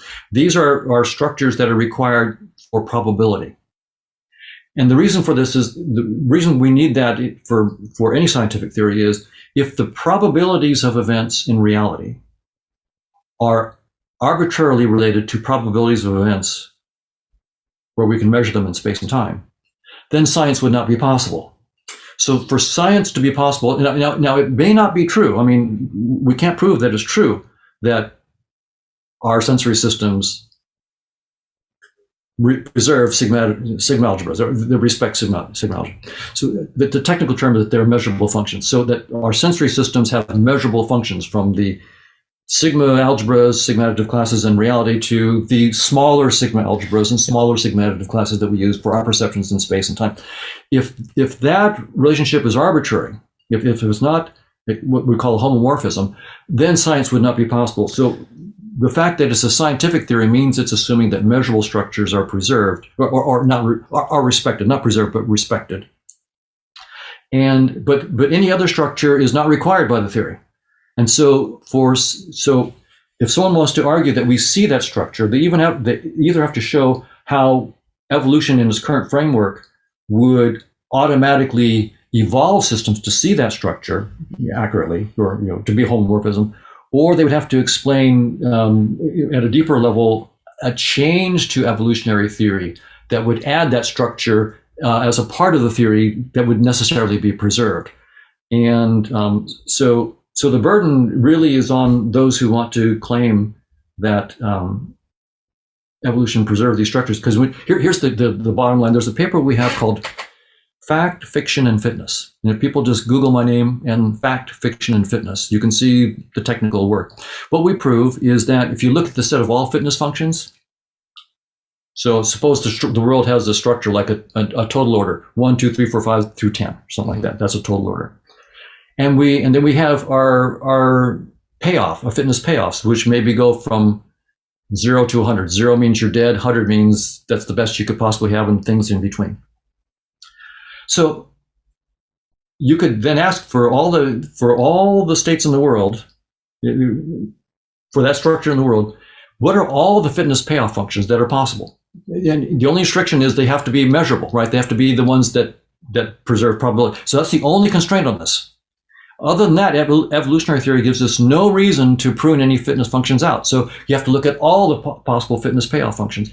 Then you can ask, okay, here's the whole set of fitness payoff functions. Then usually it's pretty trivial to write them down. Very easy. Then you can say, which of these payoff functions preserve the total order? Which preserve this partial order? Which preserve a topology? How many of them preserve? And so for any structure, you can ask the technical question, how many of these fitness payoff functions, out of this huge, big bunch of payoff functions, how many actually contain information about that structure? And in every case, you find the answer is probability 0. Probability 0 that the payoff function even has the information. So if you're tuned to the payoff function and it doesn't have the information, good luck. You can't get that information in your sensory system. So that's the short answer to it. We can go into more complicated things. I've got pushback, the technical pushback, but that's the big idea. I'll just summarize it. Payoff functions generically do not have information about structure in the world. So if sensory systems are tuned to the payoff functions, generically, they won't have they won't know the structure of the world because they can't be tuned to the structure of the world. The information's not there in the payoff. Yeah, I think I got it. And there's a couple ways I want to get at this. First, I want to ask, do you have a hard stop at 3 p.m.? No. Okay, perfect. Because we're going to need more. Okay, I want to start talking about language, and I think this might connect into some of the things that you were just saying. So language is very interesting at a number of levels. Obviously, we use it as a communication tool. Obviously, it also has adaptive utility for human beings. So it has something to do with fitness. It has something to do with perception, right? Because we have to perceive the speech of each other in order to even have this conversation. So if we're thinking in the context of what you call the interface theory of perception, so my conscious perception is it can be analogized to the computer screen I'm looking at here, and it's got a bunch of different iconography in it that actually allows me to do stuff in the world fluidly and adaptively and be on my way without getting bogged down in the just vast sea of information that would otherwise overwhelm me.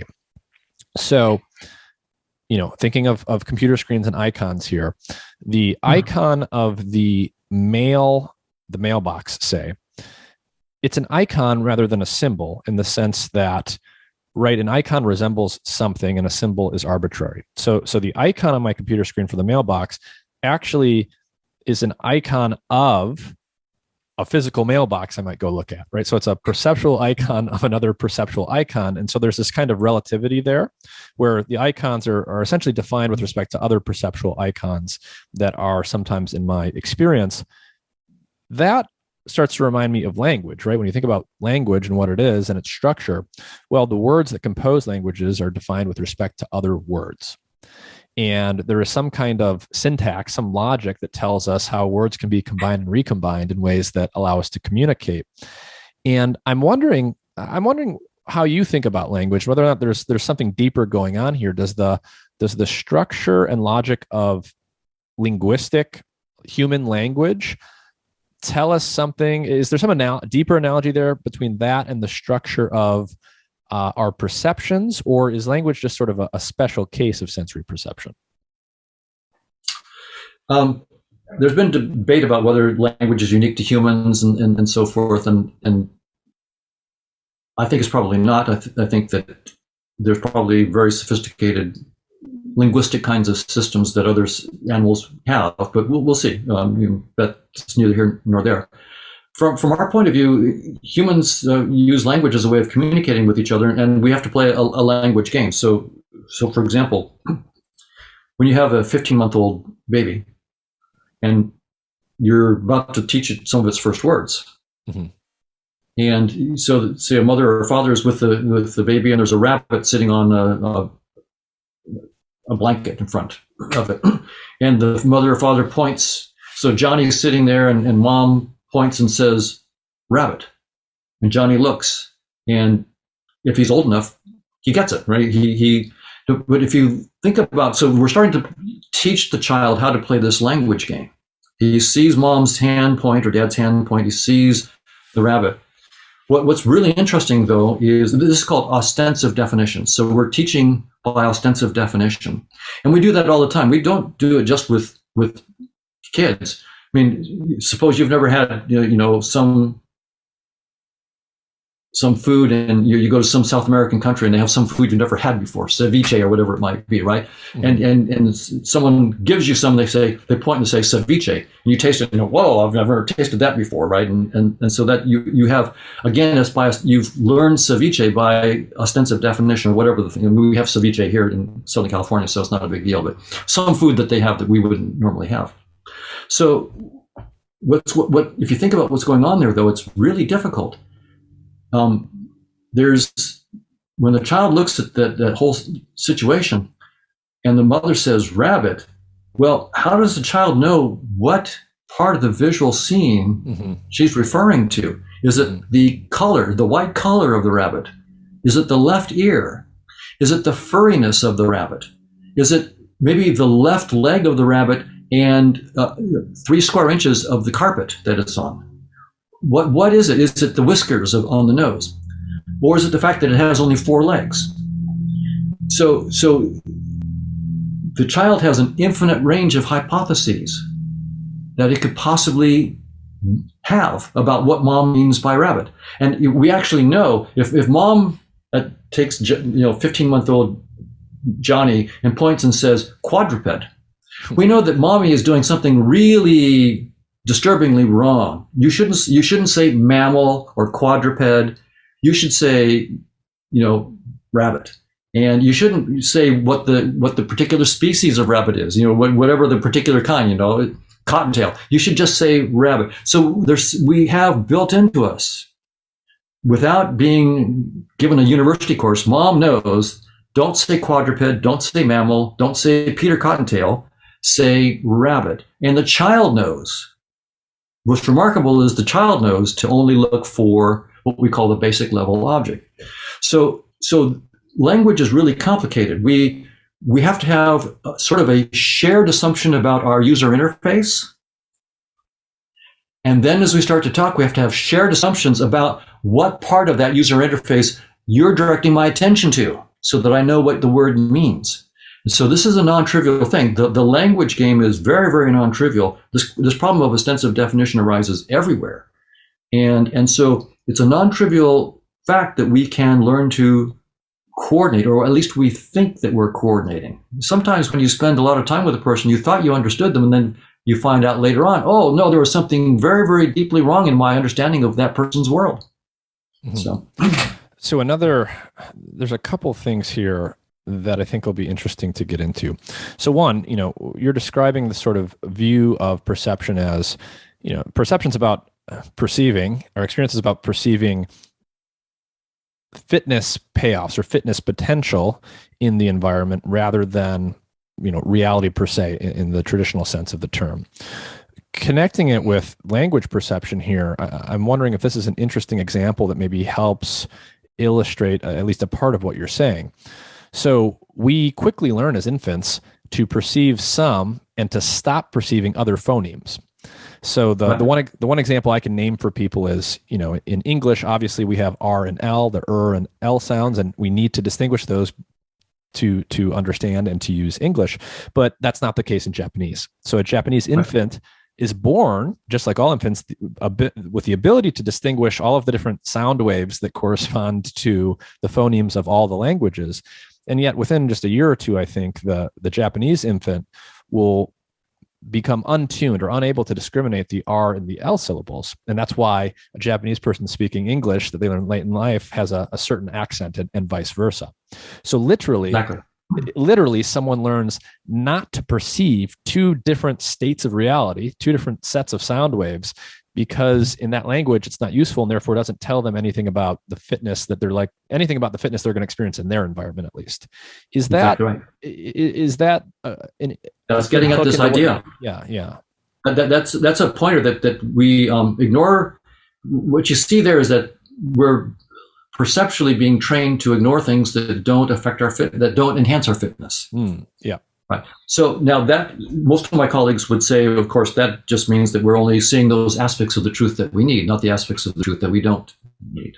So I'm saying something that goes a little bit further. I'm saying that we don't need to see any of the truth except measurable structures. That's it.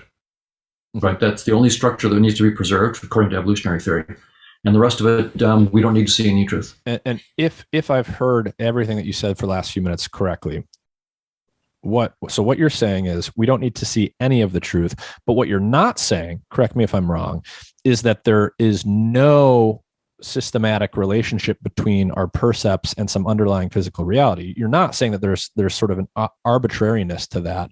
You're just saying that nothing about the things that we can label and talk about in terms of our perceptions allows one to deduce the underlying physical state of the universe that's responsible for those things. Exactly right. When I see that yellow tennis ball in the virtual reality, all the predicates, fuzzy, yellow, round, if I try to use those and say, so the reality must have some fuzziness or yellowness or roundness, those are just the wrong predicates to describe what's going on. So you have to literally let go of those predicates completely. Mm-hmm. So another thing I want to connect into here is, so I understand the argument you just made. It's internally consistent to me. I recognize what you're saying as valid on its own terms. Now, you're, I believe, still faced with the so-called hard problem of consciousness. You still have to bridge that gap somehow if you're interested in answering that question.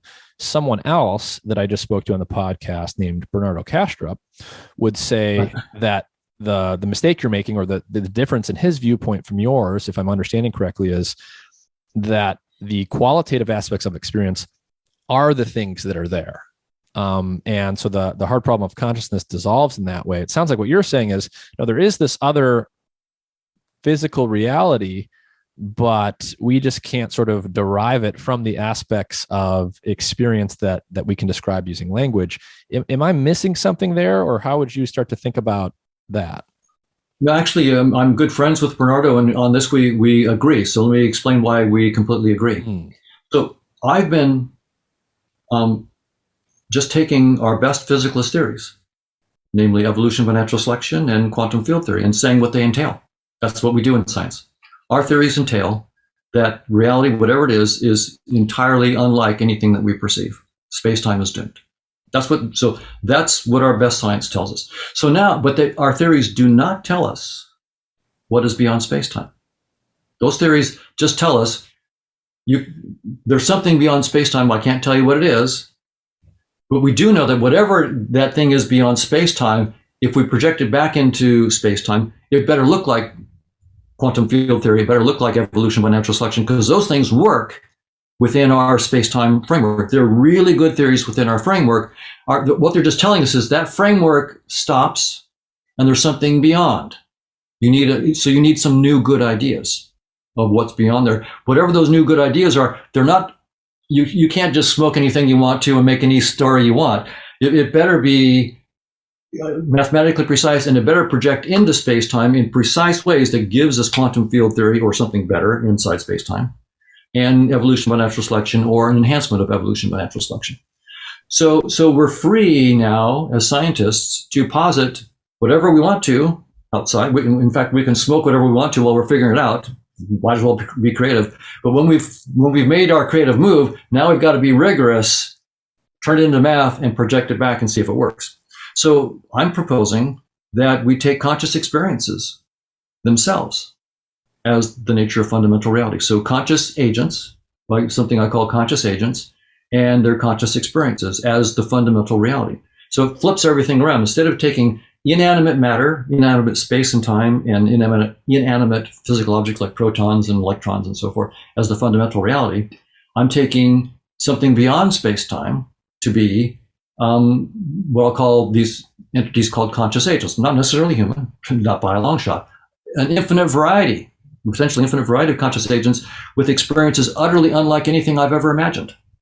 So we just have to posit this realm of potentially unbounded variety of conscious experiences and agents having those experiences. We have to propose a dynamics. So I think, Bernardo and I are good friends. We've talked many, many times in person and remotely. And he's an idealist, and this is an idealist theory that I'm proposing. But the difference is, and I'd like to work with Bernardo on this. He's got the mathematical chops to do this. He's doing it philosophically, but ultimately, as a scientist, I want to do it mathematically, because I would like to get mathematical theories that we can then project into space-time and show how we get quantum field theory and so forth coming out of it, and evolution by natural selection. So I take, and again, I could be wrong. And in fact, I'll put it this way, that I don't think any scientific theory to date will be viewed as the truth in 100 years. It'll be viewed as it was really good for then, it was a good building block, and we found something better. And I think that that's going to always happen in science. There's never going to be a final theory of everything, in principle, because every scientific theory starts with certain assumptions, and it says, if you grant me these assumptions, then I can explain all this other stuff.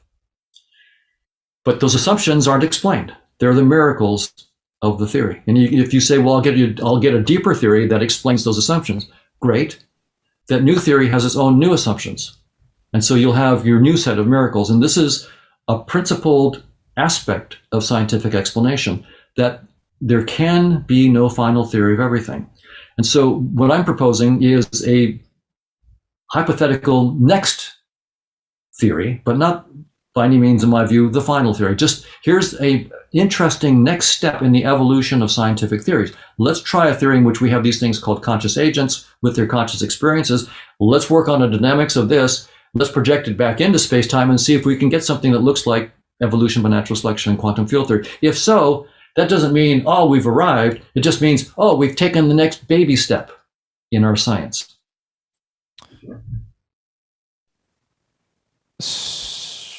Okay, so there's a number of things I want to talk about. Basically, so maybe to help people think about some of this stuff, which can get fairly abstract.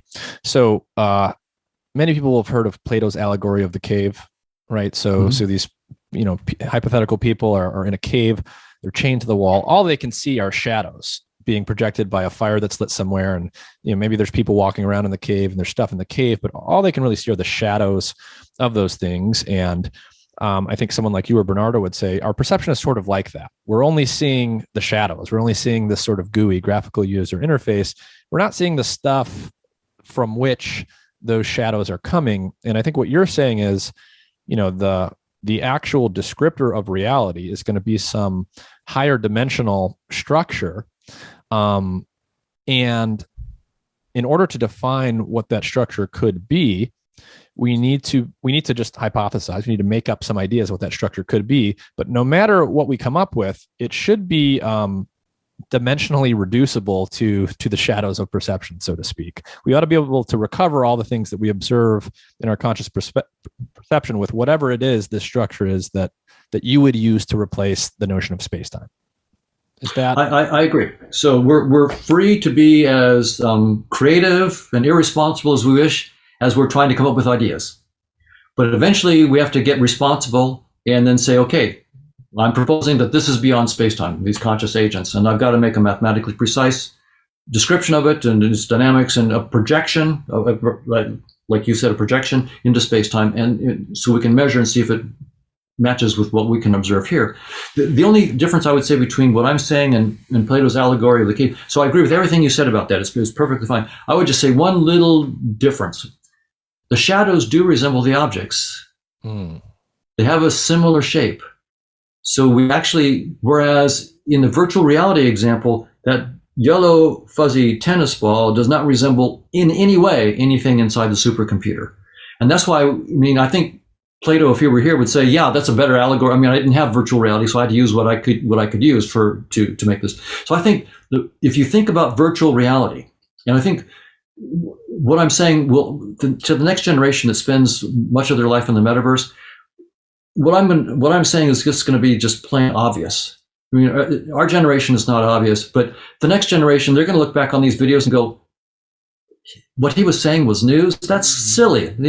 I take off my headset, of course, what I'm seeing around is probably another virtual reality. This is just another headset. I think it'll just be obvious. So I think our technology, the metaverse, will really just help people see this and realize that there's the fuzziness of the tennis ball and the color has nothing to do with the reality behind it that's causing me to see a tennis ball.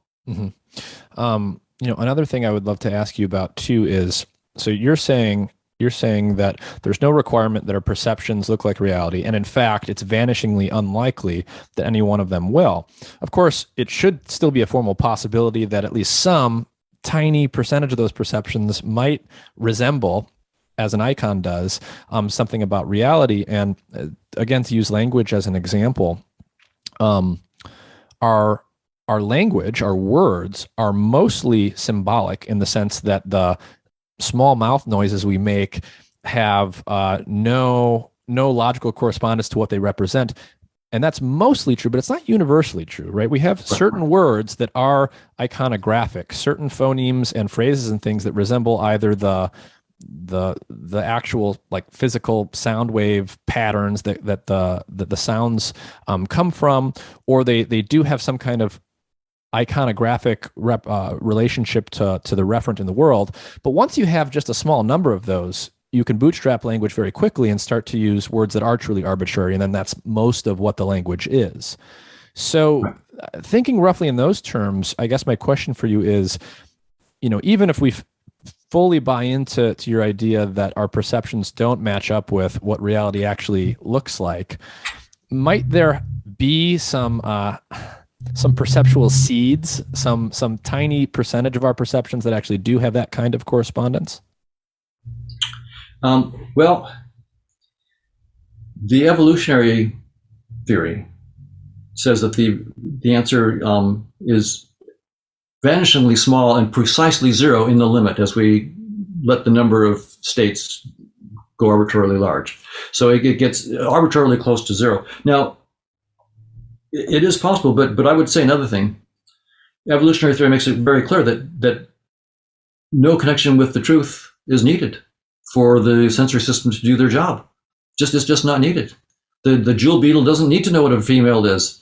And, if he happens to, get hung up on bottles, the species may disappear. But the chance of someone throwing out a bottle is very, very low. It didn't happen for a million years, and all of a sudden some Australian guys threw them out, and so bye-bye to the beetle.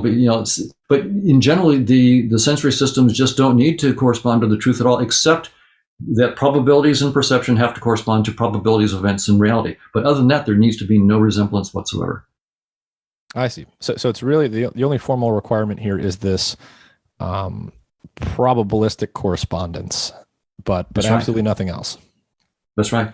So the probabilities of me seeing a green fuzzy ball are related to some really complicated probabilities of billions of interactions of electrons and diodes and resistors, right? So it's that kind of thing. I just see this stupid fuzzy tennis ball. What's really going on there are probabilistic events that are unbelievably complicated.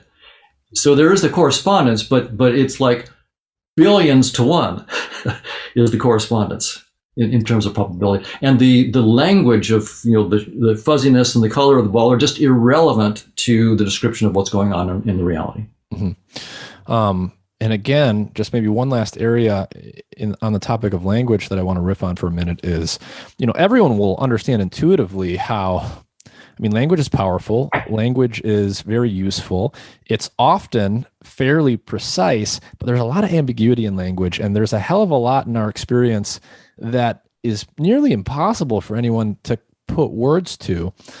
Just think about how hard it is to describe your emotions to someone else who also seems to feel those emotions, let alone your example from earlier, Donald, of trying to describe a visual perceptive color to a blind person.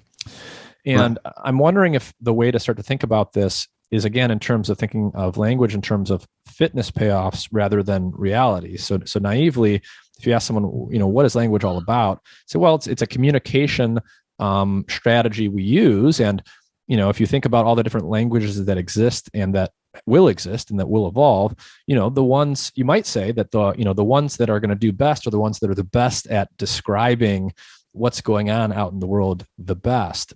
But I wonder if that's not the way that you would think about language evolution. Well, there's been some beautiful work by some friends of mine on this. So Kimberly Jameson, Louis Narens, and Natalia Komarova at the University of California at Irvine. They looked at colors on the color circle and getting people to come to agreement on names for colors. And they so they play. So this is now sort of a game theoretic kind of thing. So use a game theory analysis of this, and you have people start making arbitrary carvings up of the color wheel, the color circle, and then they have to sort of converge on what they mean by the colors. And it turns out groups of people can learn to evolve toward the same shared boundaries on the colors in their language. But what they found in one simulation, in one study, not simulation, actually experiment with people, when they had trichromats, people who have 3 color receptors, red, blue, and green. We shouldn't really call them red, blue, and red, green, and blue. Yeah, but anyway. But the three receptors, yeah. Yeah, that's right. So they're long, medium, and short wavelength photoreceptors. So when they have trichromats, just trichromats doing this, they get one result. But when you have dichromats, people who are colorblind, they're missing, say, the blue cones or something like that. It turns out that the dichromats have a bigger influence than the rest on the final color boundaries that are perceived. And that makes sense because you have to play the language game such that you include the people that have the worst perceptual understanding. So really quite interesting.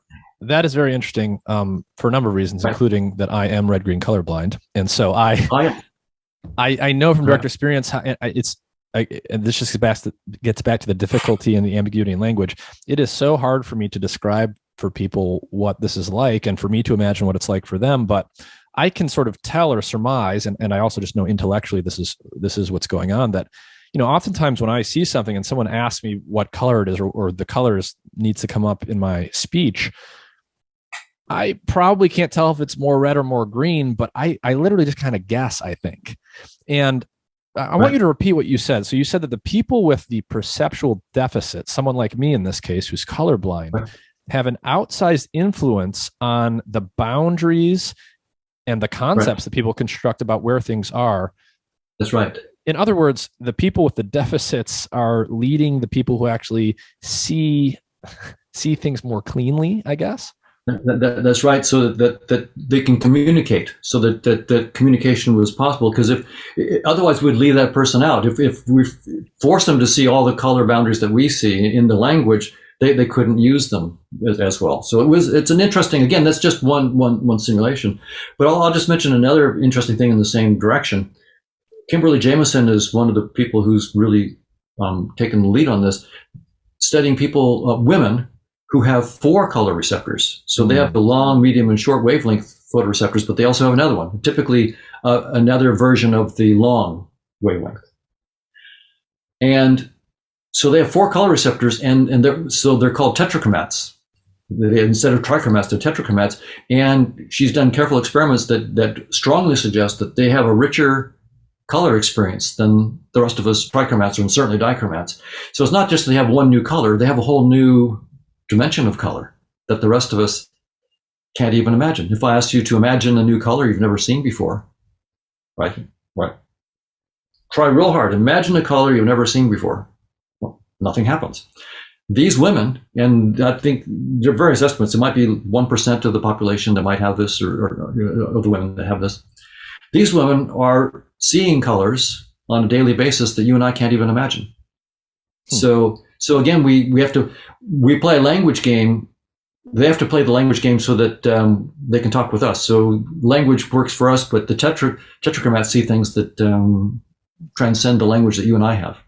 I see. So they have an extra dimension of colors. It's not like they see a few more reds or a few more blues. It's these things that we can't even imagine. So this reminds me of another topic I wanted to ask you about, which is psychedelic experiences, which have become very widely discussed recently for different reasons. Now, when people have a high dose psychedelic experience on something like psilocybin or DMT, they say a number of things that are very interesting, and I'm wondering if you can comment on these for us. One, they might say things almost like what you were just describing, like, wow, I saw colors that I didn't even know were colors. I perceived things that not only I hadn't perceived before, but that I didn't know were even available kinds of things to be perceived. They'll say things like, Well, it's also very hard to talk about, right? They'll say things like, I can't describe it, I can't put it in words. It seems to be very hard to encode in memory. It sort of slips away very quickly based on the perceptual weirdness of the experience. And finally, the other thing that I think they say that's interesting to get your take on is they'll say things like there was a sense that things were more real than real.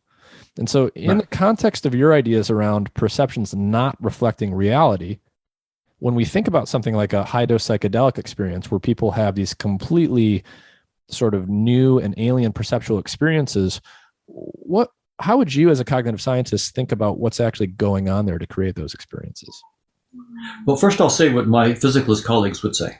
Okay. Right? So if I'm a hard-nosed physicalist and I'm a neurobiological reductionist, so I'm saying that the brain is fundamental reality and it's only brain activity that causes my experiences, then these people that are on psychedelic drugs and getting these different kinds of experiences, they're not perceiving any new fundamental nature of reality. Their brains are just being addled. But there's just nothing more to say about it. That, I mean, in terms of depth of reality, you might get personal insights out of it, emotional insights, and so forth. But the visual objects that you're seeing and the new colors you're seeing are not insights into a new, deeper reality. Your brain is just being fooled with. Now, in the framework that I'm working on, in which space-time is doomed, physical objects in space-time are not fundamental, and therefore, in fact, they only exist when they're perceived, right? So I'm saying, I don't have a brain right now. If you looked inside my skull, you would see a brain because you're creating the brain. Just like if in the VR with the tennis ball, there is no tennis ball until I look. When I look, there's a tennis ball. It exists in the act of looking. As soon as I turn away, that tennis ball is gone. It's nowhere. There is a reality, but it's not a tennis ball, right? That's the supercomputer. So so I want to be very clear about what I'm saying. I have no brain right now. There are no neurons in me. If you looked at me, I would absolutely predict that you would see neurons. Absolutely. But that doesn't mean the neurons are there when you don't look. That just means, like the tennis ball, I create the tennis ball when I need it. I delete it when I don't. When you look inside brains, inside heads, you create the brains. That's the way we create what we're seeing. Just like we create the VR tennis ball, we create neurons, we create that whole story. And as soon as we look away, that is gone. Our story, there's some deeper reality, and we have to recognize we just got this little tiny projection of a little tiny story, and we mistake it for the reality. It's a rookie, freshman, sophomore mistake. Right, we have to get over that. That's why I'm saying this is the biggest obstacle to the advancement of science now, is this physicalist sophomoric mistake. Our perceptions are just our perceptions. They're not an insight into reality. Once we get used to that, we can make the next step beyond. So I guess I'll stop on that. Yeah. So, I mean, how would you start to think about, so when someone has a high dose psychedelic experience, say they based on their reports, it would appear that they encounter qualia, that they have percepts that they've never encountered before, and that are potentially like your tetrachromatic female example, that some women have this extra dimension of color perception, that people claim that there's these other dimensions of perception, whether it's colors or shapes or topologies or whatever, that simply never entered into their conscious awareness prior to having that experience. So how would you think about what those percepts actually are and what they're reflecting?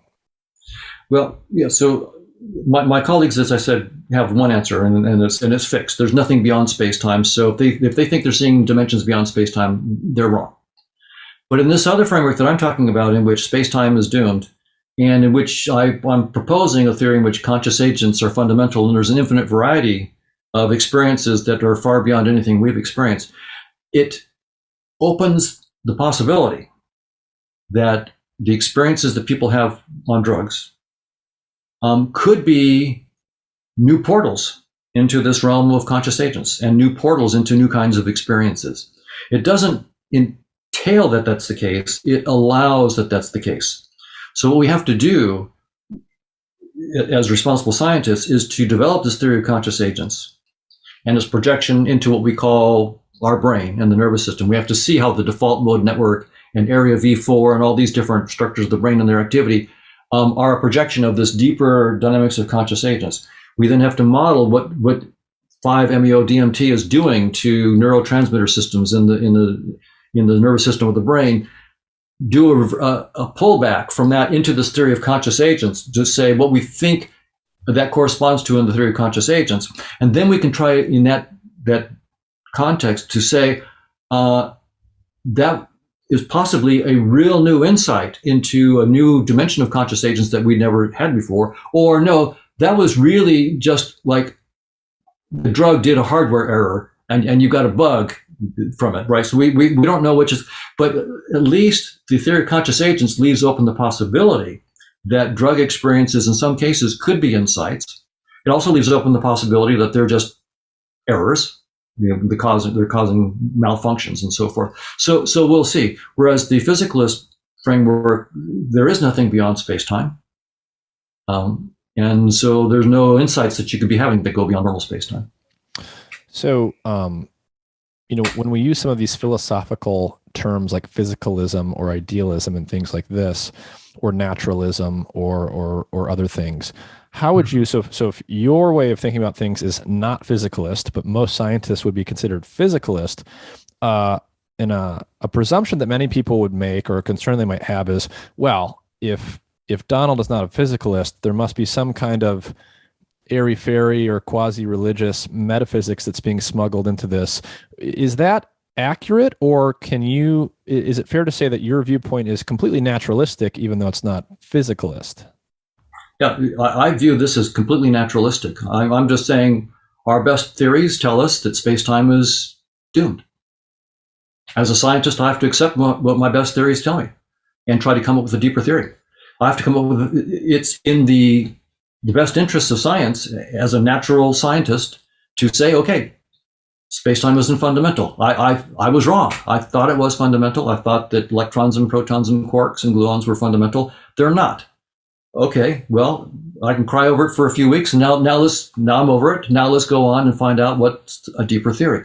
And it's going to still be the normal science in the sense that whatever I propose out there, it better project back into space and time and give me back the scientific theories that we know and love, and better give me back, empirically verifiable experiments to test my theories. So it's entirely naturalistic in the sense that for every entity that I propose, I'm going to be proposing a mathematical dynamics and proposing experiments that we can go to test it. And also, even before we get there, showing how I can get all of our current scientific theories as a projection of this deeper theory, right? So I'll just give you just one hint about the kind of thing that we'll have to do.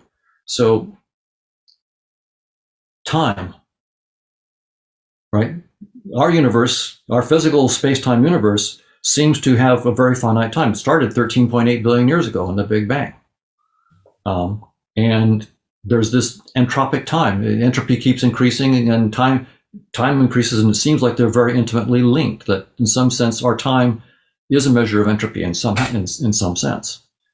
And in this theory of conscious agents, now we have a mathematical model in which you have, I haven't gone into the mathematical model at all, but I'll just say that we have these spaces of possible experiences, so the probability spaces of possible experiences, and agents can have experiences and then can affect the experiences of other agents.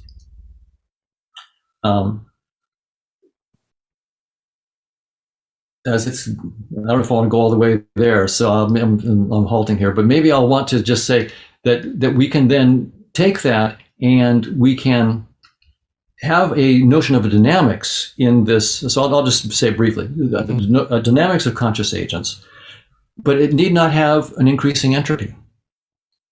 We can have, for example, something called a Markovian dynamics that's stationary. So we can have this dynamical system of conscious agents. It's a big dynamics, really complicated, but it's stationary. So the entropy does not increase with the time parameter, the step parameter of that dynamics.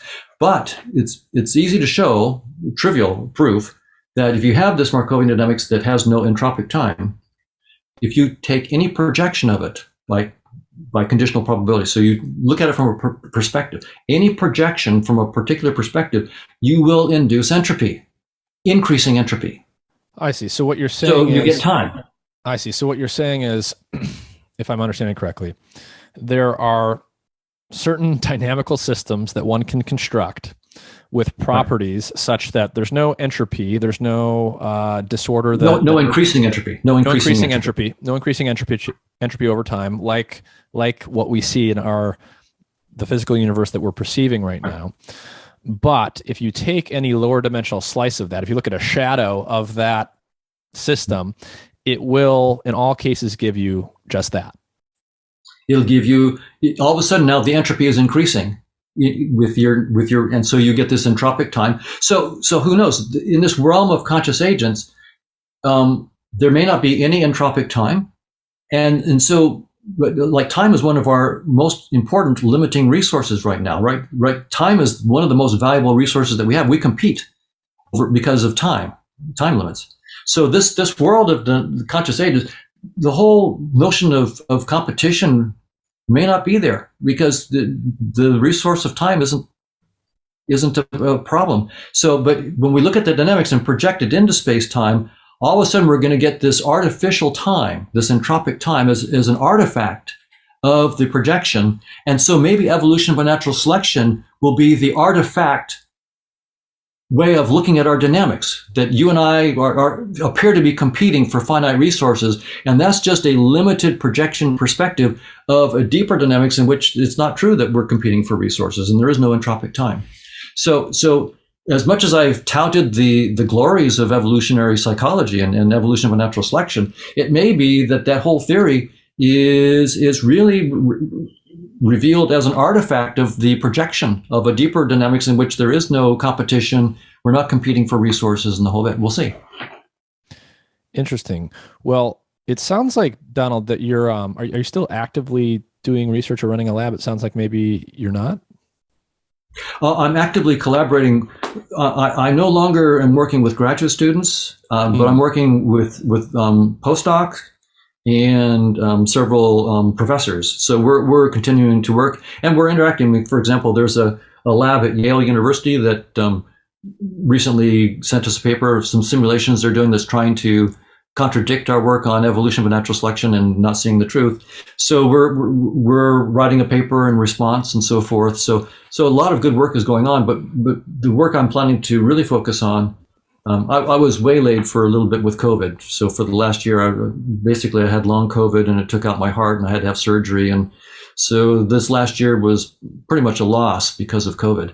But now I'm getting back into working on this dynamics of conscious agents and trying to build a model of it and show how, what I'm hoping to do is to show how the so-called asymptotic behavior, the long-term behavior of these conscious agents,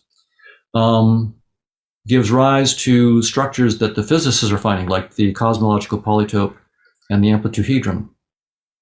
If I can do that, then they take me from the cosmological polytope and the amplituhedron into space-time. And so I could go all the way from the dynamics of conscious agents through one projection, namely the long-term behavior, the asymptotic behavior is a kind of projection of that dynamics. Instead of seeing the whole dynamics, you only see it in the long-term behavior. So that's a projection. So that projection gives rise to the structures that the physicists find behind space-time, like the cosmological polytope. That's my hope. And then we can go from there into space-time. So it's a big project, but the idea would eventually start with dynamics of conscious agents, go through its asymptotics, through cosmological polytope and amplituhedron into space-time, and then make predictions that we can test. That's the goal. And then I'll have lunch.